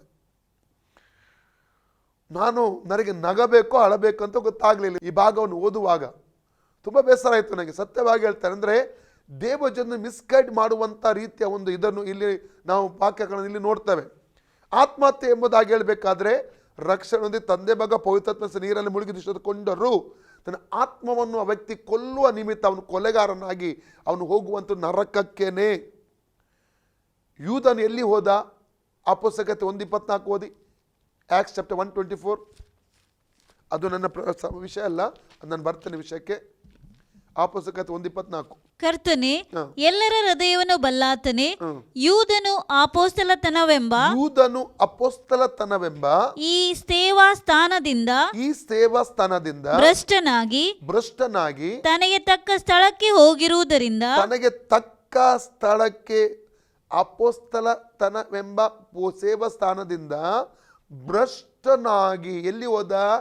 ತನಗೆ ತಕ್ಕ ಸ್ಥಳಕ್ಕೆ ಅವನು ಹೋಗಿದ್ದಾನೆ. ದೇವರು ಕಳಿಸಿದ್ದಲ್ಲ, ಅವನೇ ಆರಿಸಿಕೊಂಡು ಆ ಸ್ಥಳಕ್ಕೆ ಹೋಗಿರುವುದರಿಂದ ಆ ಸ್ಥಾನವನ್ನು ಹೊಂದುವುದಕ್ಕೆ ಈ ಇಬ್ಬರಲ್ಲಿ ನೀನು ಆರಿಸಿಕೊಂಡವನನ್ನು ತೋರಿಸಿಕೊಡು ಎಂದು ಹೇಳಿದರು. ನೋಡಿ, ಯೂದ ತನಗೆ ತಕ್ಕ ಸ್ಥಳಕ್ಕೆ ಹೋಗಿಬಿಟ್ಟ. Praise God. ಅಂದರೆ ಆತ್ಮಹತ್ಯೆ ಮಾಡಿದಂಥ ವ್ಯಕ್ತಿ ರಕ್ಷಣೆ ಹೊಂದಲ್ಲ, ಪರಲೋಕಕ್ಕೆ ಹೋಗಲ್ಲ. ಅವನು ಎಷ್ಟೇ ಭಕ್ತನಾಗಿ ಜೀವಿಸಿದ್ರು, ರಕ್ಷಣೆ ಹೊಂದಿ ತಂದೆ ಮಗ ಪವಿತ್ರತೆ ಸಲ್ಲಿ ನೀರಲ್ಲಿ ಮುಳುಗಿ ದಿಶೆದುಕೊಂಡು ಕೊನೆಯ ಕ್ಷಣದವರೆಗೂ ಆತನು ಭಕ್ತನಾಗಿ ಪವಿತ್ರವಾಗಿ ಜೀವಿಸಿದ್ರು, ಕೊನೆಯ ಕ್ಷಣ ಹಿಂಜಾರಿ ಹೋಗಿ ಆತ್ಮಹತ್ಯೆ ಮಾಡಿಕೊಳ್ಳುವುದಾದರೆ ಅವನು ರಕ್ಷಣೆ ಹೊಂದಲ್ಲ. ಚೆನ್ನಾಗಿ ಅರ್ಥ ಮಾಡಿಕೊಳ್ಳಿ ಪ್ರಿಯರೇ. ಸೈತಾನನ ವಂಚನೆಗೆ ನಾವು ತುಂಬ ಜಾಗೃತಿ ಆಗಿರಬೇಕು. ಸೈತಾನ ವಂಚಕನು, ವಂಚನೆಯ ಉಪದೇಶಗಳನ್ನು ಆತನು ಬಿಡುಗಡೆ ಮಾಡ್ತಾನೆ. 2 ಕೊರಿಂಥೀಯರು 2:11 ಹೇಳ್ತದೆ, ಸೈತಾನನ ಕುತಂತ್ರಗಳನ್ನು ಆ ಯೋಚನೆಗಳನ್ನು ಅರಿದವರೆಲ್ಲವಲ್ಲ, ಅವನನ್ನು ವಂಚಿಸಿ ನಷ್ಟಪಡಿಸಬಾರದೆಂಬುದಾಗಿ ಪೌಲನಲ್ಲಿ ಎಚ್ಚರಿಸುವಂಥದ್ದನ್ನು ಕಾಣ್ತೇವೆ. ಓಕೆ, ಈಗ ಒಬ್ಬ ರಕ್ಷಣೆ ಹೊಂದಿದಂಥ ವಿಶ್ವಾಸಿ ಸಾಯುವಾಗ ಎಲ್ಲಿ ಹೋಗ್ತಾನೆ? ವಿಶ್ರಾಂತಿ ಸ್ಥಳಕ್ಕೆ. ಆ ವಿಶ್ರಾಂತಿ ಸ್ಥಳ ಎಲ್ಲಿದೆ ಪ್ರಿಯರೇ? ಆ ಪರದೇಶ ಎಲ್ಲಿದೆ? ಈಗ 3ನೇ ಆಕಾಶಕ್ಕೆ ವರ್ಗಾಯಿಸಲ್ಪಟ್ಟಿದೆ. 68 ಕೀರ್ತನೆ 18 ವಾಕ್ಯ ಓದಿ. ಆವಾಗ ಓದಿದ್ದೇವೆ ನಾವು, ಆದರೆ ಬೇರೆ ವಿಷಯಕ್ಕಾಗಿ ಓದಿದ್ದೇವೆ. ಅದು ಉನ್ನತ ಸ್ಥಾನದ ದೇವರು ಇದ್ದಾನೆಂಬ ಆ ವಿಷಯವನ್ನು ತಿಳ್ಕೊಳ್ಳುವುದಕ್ಕಾಗಿ ಓದಿದ್ದೇವೆ. ಆವಾಗ ಓದಿ. ನೀನು ಜಯಿಸಿದ ಬಹುಜನರನ್ನು. ನೀನು ಜಯಿಸಿದ. ಎಲ್ಲಿ ಜಯಿಸಿದ ಯೇಸು ಬಹುಜನರನ್ನು? ಎಲ್ಲಿ ಜಯಿಸಿದ? ಎಫೆಸ ಪತ್ರಿಕೆ 4ನೇ ಅಧ್ಯಾಯ 6, 7, 8 ವಾಕ್ಯ ಓದಿ. ಎಲ್ಲರಿಗೂ ತಂದೆಯಾಗಿರುವ ದೇವರು ಒಬ್ಬನೇ, ಆತನು ಎಲ್ಲರ ಮೇಲಿರುವವನು, ಎಲ್ಲರ ಮುಖಾಂತರ ಕಾರ್ಯ ನಡೆಸುವನು, ಎಲ್ಲರಲ್ಲಿ ವಾಸಿಸುವನು ಆಗಿದ್ದಾನೆ. ಆದರೆ ಕ್ರಿಸ್ತನು ನಮ್ಮಲ್ಲಿ ಒಬ್ಬೊಬ್ಬನಿಗೆ ಅನುಗ್ರಹಿಸಿದ ಪ್ರಕಾರವೇ ಅವನವನಿಗೆ ಕೃಪಾವರವು ದೊರಕಿದೆ. ಆದುದರಿಂದ ಆತನು ಉನ್ನತ ಸ್ಥಾನಕ್ಕೆ ಏರಿದಾಗ ತಾನು ಜಯಿಸಿದ್ದ ಬಹುಜನರು ಯಾರು? ಅದು ಎಲ್ಲಿದ್ದವರು? 4ನೇ ಪರದೈಸದಲ್ಲಿ ಇದ್ದಂಥ ಜನರು, ಹಳೆ ಒಡಂಬಡಿಕೆಯ ಭಕ್ತರು. ಅವ್ರನ್ನ ಎಲ್ಲಿ ಕರ್ಕೊಂಡು ಅದನ್ನು ಮೇಲಕ್ಕೆ ಕರ್ಕೊಂಡು, ಎಲ್ಲಿ ಕರ್ಕೊಂಡು? 3ನೇ ಆಕಾಶಕ್ಕೆ. 3ನೇ ಆಕಾಶದಲ್ಲಿ ಏನಿದೆ? ಪರದೈಸ ಇದೆ, ವಿಶ್ರಾಂತಿ ತಗೊಳ್ಳುವಂಥ ಸ್ಥಳ. ಅಲ್ಲಿಗೆ ಪೌಲ ಹೋದದ್ದು. ಅಲ್ಲಿಂದ ಬರಲಿಟ್ಟು 2 ಕೊರಿಂಥೀಯರು 12:1 ಓದಿಕೊಳ್ಳೋಣ. 2 ಕೊರಿಂಥೀಯರು 12 1ನೇ ವಾಕ್ಯದಿಂದ. ಹೊಗಳಿಕೊಳ್ಳುವುದು ವಿಹಿತವಲ್ಲದಿದ್ದರೂ ಅದು ನನಗೆ ಅವಶ್ಯವಾಗಿದೆ. ಆದಾದರಿಂದ ಕರ್ತನು ನನಗೆ ದಯಪಾಲಿಸಿದ ದರ್ಶನಗಳನ್ನು ಕುರಿತು, ತಿಳಿಯಪಡಿಸಿದ ರಹಸ್ಯಗಳನ್ನು ಕುರಿತು ಹೇಳುತ್ತೇನೆ. ಕ್ರಿಸ್ತನಲ್ಲಿದ್ದ ಒಬ್ಬ ಮನುಷ್ಯನನ್ನು ಬಲ್ಲೆನು. ಅವನು 14 ವರ್ಷಗಳ ಹಿಂದೆ. ಯಾರ ಕುರಿತು ಪೌಲ ಹೇಳ್ತಾ ಇದ್ದಾನೆ? ಕ್ರಿಸ್ತನಿದ್ದ ಒಬ್ಬ ಮನುಷ್ಯ. ಅವನು ಹೇಳುದು ತನ್ನ ಕುರಿತಾಗಿ ಹೇಳ್ತಾ ಇದ್ದಾನೆ. ಅವನು 3ನೇ ಆಕಾಶದ ಪರ್ಯಂತರಕ್ಕೂ ಎಲ್ಲಿ ಹೋದ? 3ನೇ ಆಕಾಶದ ಪರ್ಯಾಂತರಕ್ಕೆ ಹೋದಂತೆ ಅವನು. ಆ 3ನೇ ಆಕಾಶ ಏನಂತ ಮುಂದಿನ ವಾಕ್ಯದಲ್ಲಿ ಹೇಳ್ತಾನೆ ನೋಡಿ. ಅವನು ದೇಹ ಸಹಿತವಾಗಿ ಒಯ್ಯಲ್ಪಟ್ಟನು, ದೇಹ ರಹಿತನಾಗಿ ಒಯ್ಯಲ್ಪಟ್ಟನು ನಾನರಿಯೆ, ದೇವರೇ ಬಲ್ಲನು. ಅಂಥ ಮನುಷ್ಯನು ಪರದೇಶಕ್ಕೆ ಎಲ್ಲಿಗೆ ಹೋದ? ಪರದೇಶಕ್ಕೆ ಒಯ್ಯಲ್ಪಟ್ಟು ಮನುಷ್ಯರು ನುಡಿಯಲಿಕ್ಕೆ ಅಶಕ್ಯವಾದ ಹೇಳಬಾರದ ಮಾತುಗಳನ್ನು ಕೇಳಿದನೆಂದು ಬಲ್ಲೆನು. ಹಾಗಾದ್ರೆ 3ನೇ ಆಕಾಶ ಏನಾಗಿದೆ? ಪರದೈಸಿ ಆಗಿದೆ. ಅಲ್ಲಿ 3ನೇ ಆಕಾಶದಲ್ಲಿ ಪರದೈಸ ಉಂಟು. ಆತ್ಮಗಳು ವಿಶ್ರಾಂತಿ ಪಡ್ಕೊಳ್ಳೋ ಸ್ಥಳ ಅಲ್ಲಿ ಇದೆ ಎಂಬುದಾಗಿ ಚೆನ್ನಾಗಿ ತಿಳ್ತೇವೆ. ಓಕೆ, ಅಲ್ಲಿ ಬನ್ನಿ. ಕೀರ್ತನೆ 68:18 ಆರಂಭದಿಂದ ಓದಿ. ನೀನು ಜಯಿಸಿದ ಬಹುಜನರನ್ನು ಸೆರೆ ಹಿಡಿದುಕೊಂಡು ಹೋಗಿ ನಿನಗೆ ದ್ರೋಹಿಗಳಾದ ಮನುಷ್ಯರಿಂದಲೇ ಕಪ್ಪಗಳನ್ನು ಸಂಗ್ರಹಿಸಿ ಉನ್ನತ ಸ್ಥಾನಕ್ಕೆ ಏರಿಸಿದಿ. ಅಂದರೆ ಇಲ್ಲಿದ್ದ ಜನರನ್ನು ಜಯಿಸಿದ ಆತನು. ಎಲ್ಲಿ? ಅವಾಗ ಪರದೇಶದಲ್ಲಿ 4ನೇ ಪರದೇಶದಲ್ಲಿ ಇತ್ತು, ಭೂಮಿಯ ಕೆಳಗೆ. ನಿನ್ನೆ ದಿವಸ ಹೇಳಿದ್ದೆ ನಾನು, ಪಾತಾಳದ ಕೆಳಗೆ. ಈ ಒಂದು ಭೂಮಿಯ ಮೇಲ್ಪರದ ಕೆರೆ ಪಾತಾಳ ಉಂಟು, ಅಲ್ಲಿ ಪರದೇಶ ಇತ್ತು. ಹಳೆ ಒಡಂಬಡಿಕೆಯ ಭಕ್ತರು ವಿಶ್ರಾಂತಿ ಪಡ್ಕೊಳ್ಳುವಂಥ ಸ್ಥಳ ಇತ್ತು. ಅಲ್ಲಿ ಅವರನ್ನು ಜಯಿಸಿ ಆತನ ಏರ್ಪಾಡು ಮಾಡಿಕೊಂಡು ಆತನು ಸತ್ತು ಉಣಲ್ಪಟ್ಟು ಮೂರನೇ ದಿವಸದಲ್ಲಿ ಎದ್ದು ಬರೋಕ್ಕೆ ಮುಂಚೆ ಆತ್ಮಗಳನ್ನು ತಗೊಂಡು ಆತನು ಎಲ್ಲಿಗೆ ಹೋಗ್ತಾ ಇದ್ದಾನೆ, ಅದು ಮೂರನೇ ಆಕಾಶಕ್ಕೆ ಅಲ್ಲಿ ವರ್ಗಾಯಿಸಿದ ಪರದೈಸನ್ನು, ವಿಶ್ರಾಂತಿ ಸ್ಥಳವನ್ನು ಅಲ್ಲಿ ವರ್ಗಾಯಿಸುವಂಥದ್ದನ್ನು ಅಲ್ಲಿ ನಾವು ಕಾಣ್ತೇವೆ. ಓಕೆ, ನಾವು ಇಬ್ರಿಯ 4ನೇ ತಿರುಗಿ ನಾವು ಬರುವ. Hebrews chapter 4. ಅವರಿಗೆ ಶುಭ ವರ್ತಮಾನವು ಸಾರೋಣವಾದಂತೆಯೇ ಅವರಿಗೆ ಶುಭ ವರ್ತಮಾನವು ಸಾರೋಣವಾದಂತೆಯೇ ನಮಗೂ ಸಾರೋಣವಾಯಿತು. ನಮಗೂ ಸಾರೋಣವಾಯಿತು. ಅವರಿಗೆ ಅಂದ್ರೆ ಯಾರಿಗೆ? ಯಹೂದ್ಯರಿಗೆ, ಹಳೆ ಒಡಂಬಡಿಕೆಯ ಇಸ್ರಾಯೇಲರಿಗೆ.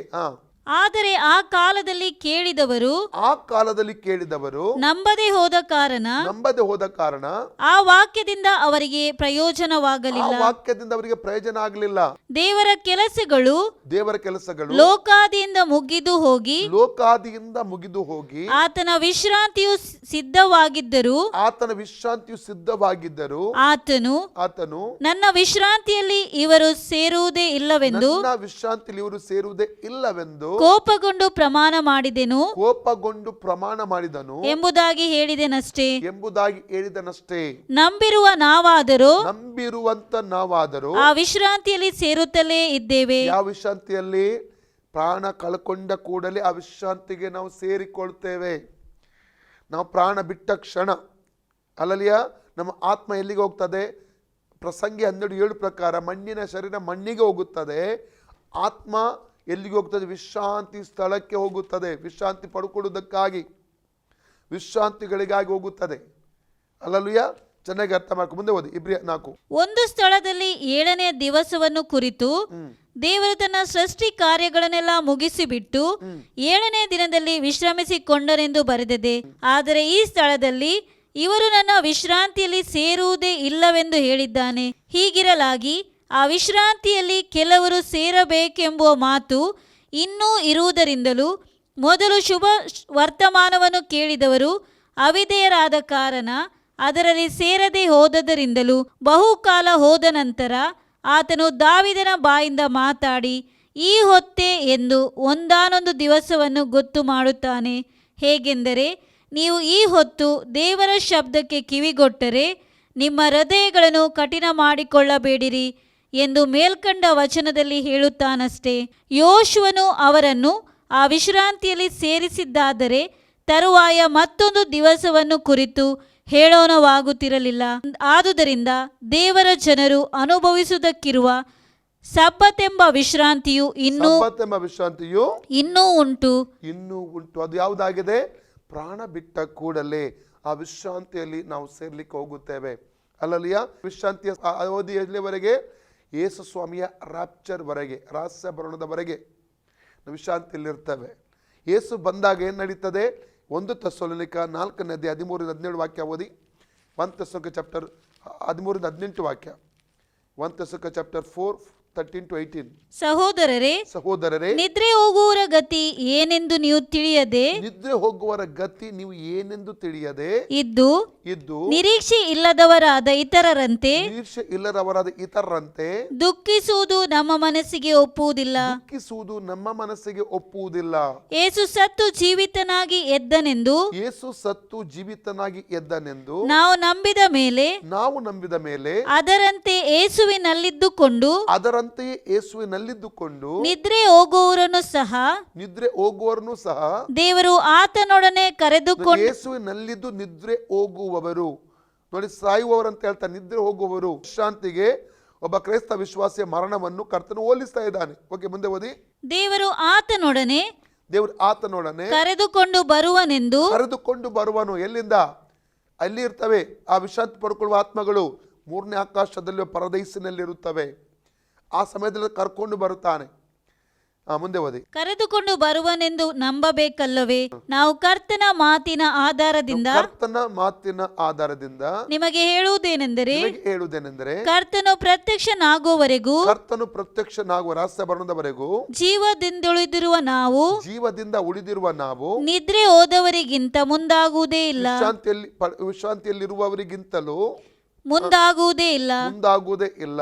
ಕರ್ತನು ತಾನೇ ಆಜ್ಞಾಘೋಷದೊಡನೆಯೂ ಕರ್ತನು ತಾನೇ ಆಜ್ಞಾಘೋಷದೊಡನೆಯೂ ಪ್ರಧಾನ ದೂತನ ಶಬ್ದದೊಡನೆಯೂ ಪ್ರಧಾನ ದೂತನ ಶಬ್ದದೊಡನೆಯೂ ದೇವರ ತುತ್ತೂರಿ ಧ್ವನಿಯೊಡನೆಯೂ ದೇವರ ತುತ್ತೂರಿ ಧ್ವನಿಯೊಡನೆಯೂ ಆಕಾಶದಿಂದ ಇಳಿದು ಬರುವನು. ಆಕಾಶದಿಂದ ಇಳಿದು ಬರುವನು. ಆಗ ಕ್ರಿಸ್ತನಲ್ಲಿರುವ ಸತ್ತವರು ಕ್ರಿಸ್ತನಲ್ಲಿರುವ ಸತ್ತವರು ಮೊದಲು ಎದ್ದು ಬರುವರು. ಮೊದಲು ಎದ್ದು ಬರುವುದು ಎಲ್ಲಿಂದ?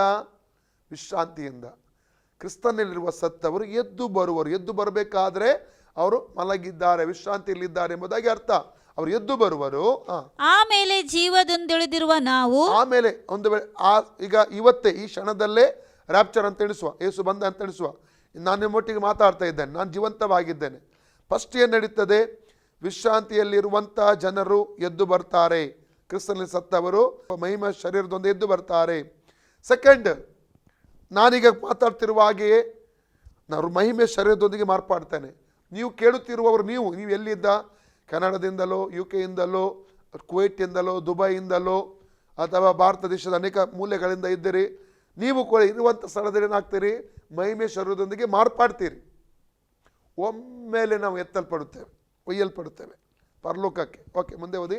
ಆಮೇಲೆ ಜೀವದಿಂದುಳಿದಿರುವ ನಾವು ಆಮೇಲೆ ಜೀವದಿಂದ ಉಳಿದಿರುವ ನಾವು ಅಂತರಿಕ್ಷದಲ್ಲಿ ಕರ್ತನನ್ನು ಎದುರುಗೊಳ್ಳುವುದಕ್ಕಾಗಿ ಅವರ ಸಂಗಡಲೇ ಮೇಘವಾಹನರಾಗಿ ಪಕ್ಕನೆ ಒಯ್ಯಲ್ಪಡುವೆವು. ಹೀಗಾಗಿ ನಾವು ಸದಾ ಕಾಲ ಕರ್ತನ ಜೊತೆಯಲ್ಲಿರುವೆವು. ಇನ್ನೊಂದು ವಿಷಯ, ನಾವು ಸದಾ ಕಾಲ ಎಲ್ಲಿ ಇರ್ತೇವೆ?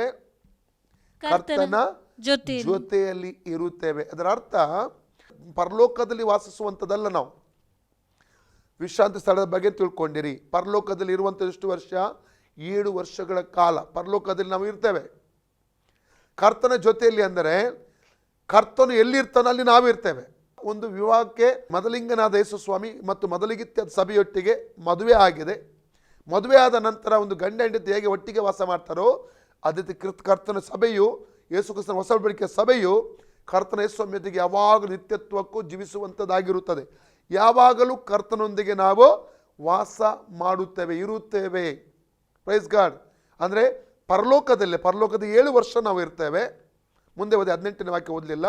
ಆದ ಕಾರಣ ಈ ಮಾತುಗಳಿಂದ ಒಬ್ಬರನ್ನೊಬ್ಬರು ಸಂತೈಸಿರಿ. Praise God. ನೋಡಿ, ಪರಲೋಕಕ್ಕೆ ಹೋದಂಥ ಸಭೆ ಅಲ್ಲಿ 7 ವರ್ಷಗಳ ಕಾಲ ಇರ್ತದೆ. ಅಲ್ಲಿ 3 ಕಾರ್ಯಗಳು ನಾವು ಮೊನ್ನೆ ದಿವಸ ನಾವೆಲ್ಲ ಈ 3 ಕಾರ್ಯಗಳ ಬಗ್ಗೆ ನಾವು ಧ್ಯಾನ ಮಾಡಿದ್ದೇವೆ. ಅದರಲ್ಲಿ ಒಂದು ಯಾವುದಾಗಿದೆ? ಒಂದಾಗಿದೆ ಕ್ರೈಸ್ತ ವಿಶ್ವಾಸಿಗಳ ಒಂದು ಪ್ರತಿಫಲ ಹಂಚುವಿಕೆ. ಎರಡನೇದ್ದು ಮೊದಲಿಂಗನ ಯೇಸು ಸ್ವಾಮಿಗೂ ಮೊದಲಿಗಿತ್ತ ಸಭೆಗೆ ಇರುವಂಥ ಮದುವೆ ಕಾರ್ಯ. ಮೂರನೇದು ಯಾವುದನ್ನು ಧ್ಯಾನಿಸಿದ್ದೇವೆ ನಾವು? ವಿಶ್ವಾಸಿಗಳ ನ್ಯಾಯ ತೀರ್ಪು. ಈ 3 ಕಾರ್ಯ 7 ವರ್ಷಗಳ ಕಾಲ ಅಲ್ಲಿ ನಡೆದು 7 ವರ್ಷಗಳು ಆಗಿ ನಾವು ಕೆಳಗೆ ಬರ್ತೇವೆ. ಆವಾಗ ಇಲ್ಲಿ ಭೂಮಿಯಲ್ಲಿ ಕ್ರಿಸ್ತ ವಿರುದ್ಧ 7 ವರ್ಷದ ಆಳ್ವಿಕೆ ಕೊನೆಗೊಳ್ಳುವಂಥ ಸಮಯ. ನಾವು ಭೂಮಿಗೆ ಬರ್ತೇವೆ. ಈ ಭೂಮಿಗೆ ಯೇಸು ಸ್ವಾಮಿ ಒಟ್ಟಿಗೆ ನಾವು ಭೂಮಿಗೆ ಬರ್ತೇವೆ. ಅಸಂಖ್ಯಾತ ದೇವದೂತರು ಇರ್ತಾರೆ, ದೇವರ ಮಕ್ಕಳು ನಾವು ಒಟ್ಟಿಗೆ ನಾವು ಭೂಮಿಗೆ ಬರ್ತೇವೆ. ಅದಂತಾರೆ ಅರ್ಮೆಗೆದ್ದನ್ ಯುದ್ಧನ ನಂತರವಾಗಿ ನ್ಯಾಯ ತೀರ್ಪಿನ ತಗ್ಗಿಗೆ ಈ ಜನಾಂಗಗಳನ್ನು ಕರ್ತನು ಸೇರಿಸುತ್ತಾನೆ. ಈ ಒಂದು ನ್ಯಾಯ ತೀರ್ಪಿನ ನಂತರ ಅನೇಕ ಕಾರ್ಯಗಳು ಉಂಟು. ಈ ಯುದ್ಧದಲ್ಲಿ ಕ್ರಿಸ್ತ ವಿರೋಧಿ ಸುಳ್ಳು ಪ್ರವಾದಿಯು ಜೀವಂತವಾಗಿ ಬೆಂಕಿ ಗಂಧಕಗಳಿಗೆ ಅವರು ದೊಬ್ಬಲ್ಪಡುತ್ತಾರೆ. ಅದರ ನಂತರ ಪ್ರಕಟಣೆ 20:1-2 ವಾಕ್ಯ ಪ್ರಕಾರವಾಗಿ ಸೈತಾನ ಘಟಸರ್ಪನು ಅಧೋಲೋಕದಲ್ಲಿ ತಳ್ಳಲ್ಪಡ್ತಾನೆ. 1000 ವರ್ಷಕ್ಕಾಗಿ ಕೈದು ಮಾಡಲ್ಪಡ್ತಾನೆ. ನಂತರ ಸಂಕಟ ಕಾಲದಲ್ಲಿ ಸತ್ತವರೆಲ್ಲರೂ ಏನಾಗ್ತಾರೆ? ಮರಣದಿಂದ ಎದ್ದು ಬರುತ್ತಾರೆ, ಪುನರ್ಸನ ಆಗುತ್ತದೆ. 1000 ವರ್ಷಕ್ಕಾಗಿ ನಾವೆಲ್ಲ ಅವಾಗ ಸಿದ್ಧರಾಗುತ್ತೇವೆ. 1000 ವರ್ಷದ ಆಳ್ವಿಕೆಗೆ ನಾವು ಹೋಗುತ್ತೇವೆ. ಇನ್ನು ಪ್ರಾಮುಖ್ಯವಾದಂಥ ವಿಷಯ ಹೇಳಬೇಕಾಗಿತ್ತು, ಈಗ ಸಮಯ ಸಾಕಾಗ್ತದಿಲ್ಲ ಗೊತ್ತಿಲ್ಲ. ಅಂದರೆ ಕ್ರಿಸ್ತನ ನಿತ್ಯ ರಾಜ್ಯ ಅಲ್ಲಿಂದ ಆರಂಭವಾಗುತ್ತದೆ. 1000 ವರ್ಷದ ಆಳ್ವಿಕೆ, ಅದರ ನಂತರ ಹೊಸ ಭೂಮಿ ಹೊಸ ಆಕಾಶ, ಹೀಗೆ ನಿತ್ಯತ್ವದಲ್ಲಿ ನಾವು ಪ್ರವೇಶ ಮಾಡುತ್ತೇವೆ ಪ್ರಿಯರೇ. ಅಂದರೆ ನಾವು ಜೀವಿಸುವಂಥದ್ದು ಎಲ್ಲಿ ಎಂದರೆ ನಿತ್ಯತ್ವದಲ್ಲಿ 1000 ವರ್ಷ ಇದೇ ಭೂಮಿಯಲ್ಲಿ ನಾವು ಆಳ್ವಿಕೆ ಮಾಡಿದ ನಂತರ ಈ ಭೂಮಿ ಏನಾಗ್ತದೆ? ಪ್ರಕಟಣೆ 20ನೇ ಅಧ್ಯಾಯದ 11 ವಾಕ್ಯದ ಪ್ರಕಾರವಾಗಿ ಇಲ್ಲದೆ ಹೋಗುತ್ತದೆ. ಭೂಮಿ ಮತ್ತು ಆಕಾಶ, ಹೀಗಿರುವಂಥ ಭೂಮಿ ಆಕಾಶವು ಅದು ಅಳಿದು ಹೋಗುತ್ತದೆ, ಇಲ್ಲದೆ ಹೋಗುತ್ತದೆ. ಪ್ರಕಟಣೆ 21:1 ಪ್ರಕಾರ ಹೊಸ ಭೂಮಿ ಹೊಸ ಆಕಾಶವು ದೇವರು ನಮಗೋಸ್ಕರ ಸಿದ್ಧ ಮಾಡ್ತಾನೆ. ಮತ್ತು ಪ್ರಕಟಣೆ 21:9ನೇ ವಾಕ್ಯದಿಂದ ಓದುವುದಾದರೆ 27 ವಾಕ್ಯದವರೆಗೆ ಹೊಸ ಯೆರೂಸಲೇಮ್ ಪಟ್ಟಣ ಪರಲೋಕದಲ್ಲಿ ಸಿದ್ಧವಾಗ್ತಾ ಇದೆ. ಯೇಸು ಒಂದು ಮಾತು ಹೇಳಿದ್ರೆ ಗೊತ್ತುಂಟಾ? ಜಾನ್ ಚಾಪ್ಟರ್ 14, 1-3, ನೀವು ಕಳವಳಗೊಳ್ಳಬೇಡಿ, ನನ್ನ ತಂದೆಯಲ್ಲಿ ನಂಬಿಕೆ ಇಡಿ, ನನ್ನಲ್ಲಿ ನಂಬಿಕೆ ಇಡಿ, ನನ್ನ ತಂದೆ ಮನೆಯಲ್ಲಿ ಅನೇಕ ಬಿಡಾರಗಳಿವೆ, ನಾನು ಹೋಗಿ ನಿಮಗೆ ಸ್ಥಳ ಸಿದ್ಧ ಮಾಡ್ತೇನೆ, ತಿರುಗಿ ಬಂದು ನನ್ನ ಜೊತೆ ಕರ್ಕೊಂಡು ಹೋಗ್ತೀನಿ, ಯಾಕೆ ನಾನಿರುವಲ್ಲಿ ನೀವಿರಬೇಕು. ಆಲ್ರೆಡಿ ಈಗ 2000 ವರ್ಷದ ಯೇಸು ಅಲ್ಲಿ ಹೊಸ ಯೆರೂಸಲೇಮ್ ಪಟ್ಟಣವನ್ನು, ಆ ಬಿಡಾರವನ್ನು ಸಿದ್ಧ ಮಾಡ್ತಾ ಇದ್ದಾನೆ. ಇದು ಪರಲೋಕದಲ್ಲಿ ವಾಸಿಸುವಂಥ ಬಿಡಾರವಲ್ಲ, ಅದ್ಯಾವುದು ಹೊಸ ಯೆರೂಸಲೇಮ್ ಪಟ್ಟಣವಾಗಿದೆ. ಅದು ಸಿದ್ಧವಾಗಿ ಪರಲೋಕದಿಂದ ಹೊಸ ಭೂಮಿ ಹೊಸ ಆಕಾಶದಲ್ಲಿ ಅದು ಇಳಿದು ಬರ್ತದೆ, ಹೊಸ ಭೂಮಿಗೆ ಇಳಿದು ಬರ್ತದೆ. ಆ ಹೊಸ ಯೆರೂಸಲೇಮ್ ಪಟ್ಟಣದಲ್ಲಿ ನಿತ್ಯತ್ವ ಕರ್ತನ ಯೇಸು ಸ್ವಾಮಿಯ ಜೊತೆಯಲ್ಲಿ ನಾವು ವಾಸ ಮಾಡ್ತೇವೆ ಪ್ರಿಯರೇ. ಇದನ್ನು ಅರ್ಥ ಮಾಡಿ, ಇದರ ನಾನು ರೆಫರೆನ್ಸ್ ಕೊಡಬೇಕಾಗಿತ್ತು, ಆದರೆ ಈಗ ಸಮಯ ದಾಟಿ ಹೋಗಿದೆ. ನಾಳೆ ದಿವಸ ನಾನು ಕೊಡ್ತೇನೆ. ಇದರ ಬಗ್ಗೆ ನಾನು ನಾಳಿನ ಮಟ್ಟಿಗೆ ಇನ್ನೂ ಹೆಚ್ಚಾಗಿ ಮಾತನಾಡ್ತೇನೆ. ನಾವು ಕಣ್ಣು ಮುಚ್ಚಿ ನಾವು ಪ್ರಾರ್ಥನೆ ಮಾಡೋಣ ಪ್ರಿಯರೇ. Thank you Jesus, glory lord, hallelujah. ದೇವರ ಕೈಗೆ ನಾವು ಒಪ್ಪಿಸಿಕೊಡೋಣ ಪ್ರಿಯರೇ. ಯಾರಾದರೂ ರಕ್ಷಣೆ ಹೊಂದದವರು ಇದ್ದರೆ, ಅಥವಾ ತಂದೆ ಮಗ ಪವಿತ್ರಾತ್ಮನ ಹೆಸರಲ್ಲಿ ನೀರಲ್ಲಿ ಮುಳುಗಿ ದಿಸದಿದ್ದುಕೊಳ್ಳದೆ ಹಲ್ಲೆಲೂಯಾ ಯಾವುದೇ ವಿಧವಾದ ಸಿದ್ಧತೆಯಲ್ಲಿ ಇಲ್ಲದಿದ್ದರೆ, ಈ ಸಮಯದ ನಿಮ್ಮ ಜೀವಿತಗಳನ್ನು ಕರ್ತನಾದ ಯೇಸುವಿನ ಕೈಗೆ ಒಪ್ಪಿಸಿಕೊಡ್ರಿ. ಒಂದು ವೇಳೆ ರಹಸ್ಯ ಪಾಪ ಜೀವಿಸ್ತಾ ಇದ್ದರೆ ಮಾನಸಾಂತರ ಪಟ್ಟು ದೇವರು ಬಿಡಿ ಕ್ಷಮಾಪಣೆ ಕೇಳಿಕೊಡ್ರಿ. ಆತನು ಕರುಣಾಮಯನ ದೇವರಾಗಿದ್ದಾನೆ. ಆತನ ಬರೋಣಕ್ಕಾಗಿ ಸಿದ್ಧರಾಗೋಣ. ಕೈ ಬಿಡಲ್ಪಡುವುದು ನಾವು ಬೇಡ. ನಾವು ಆ ರ್ಯಾಪ್ಚರಲ್ಲಿ ಎತ್ತಲ್ಪಡುವಿಕೆಯಲ್ಲಿ ನಾವು ಎತ್ತಲ್ಪಡಬೇಕು ಪ್ರಿಯರೇ. ಅದಕ್ಕಾಗಿ ನಮ್ಮನ್ನೇ ಪೂರ್ಣವಾಗಿ ಒಪ್ಪಿಸಿಕೊಡೋಣ. ಪ್ರೀತಿ ಸ್ವರೂಪನಾದ ನಮ್ಮ ಪರಲೋಕ ತಂದೆಯೇ, ಯೇಸುವಿನ ನಾಮದಲ್ಲಿ ಪವಿತ್ರಾತ್ಮನ ಸಹಾಯದೊಂದಿಗೆ ನಿನ್ನ ಪಾದಕ್ಕೆ ನಾವು ಬಂದಿದ್ದೇವೆ. ನನ್ನ ವಾರ್ತೆ ಕೇಳಿ ಒಬ್ಬೊಬ್ಬರಿಗೋಸ್ಕರ ಪ್ರಾರ್ಥಿಸುತ್ತಾನೆ. ಪ್ರತಿಯೊಬ್ಬನ ಹೆಸರಾಗಿ ಆಶೀರ್ವದಿಸಬೇಕೆಂಬುದಾಗಿ ಕರ್ತನೆ ನಿನ್ನಲ್ಲಿ ಕೇಳಿಕೊಡ್ತಾನೆಪ್ಪ. ನಿನ್ನ ಬರೋಣಕ್ಕೆ ಎಲ್ಲರೂ ಸಿದ್ಧಪಡಿಸಬೇಕಾಗಿ ಕರ್ತನೆ ಕೇಳ್ಕೊಡ್ತಾನೆಪ್ಪ. ಪರಲೋಕದಲ್ಲಿ ಬಾಧ್ಯತೆ ಇಟ್ಟಿದ್ದೆಂಬುದಾಗಿ ಹೇಳಿದಿ, ಆ ಬಾಧ್ಯತೆಯನ್ನು ಪ್ರತಿಯೊಬ್ಬರು ಅನುಭವಿಸುವ ಹಾಗೆ ಕೃಪೆ ಮಾಡು ಸ್ವಾಮಿ. ಎಲ್ಲ ಮಾನ ಮಹಿಮೆ ನಿನಗೆ ಮಾತ್ರ ಸಲ್ಲಿಸ್ತೇವೆ. ಯೇಸುವಿನ ಹೆಸರಿನಲ್ಲಿ ಬೇಡಿ ಹೊಂದಿದ್ದೇವೆ ನಮ್ಮ ತಂದೆ ಆದೇವರೇ, amen. God bless you all.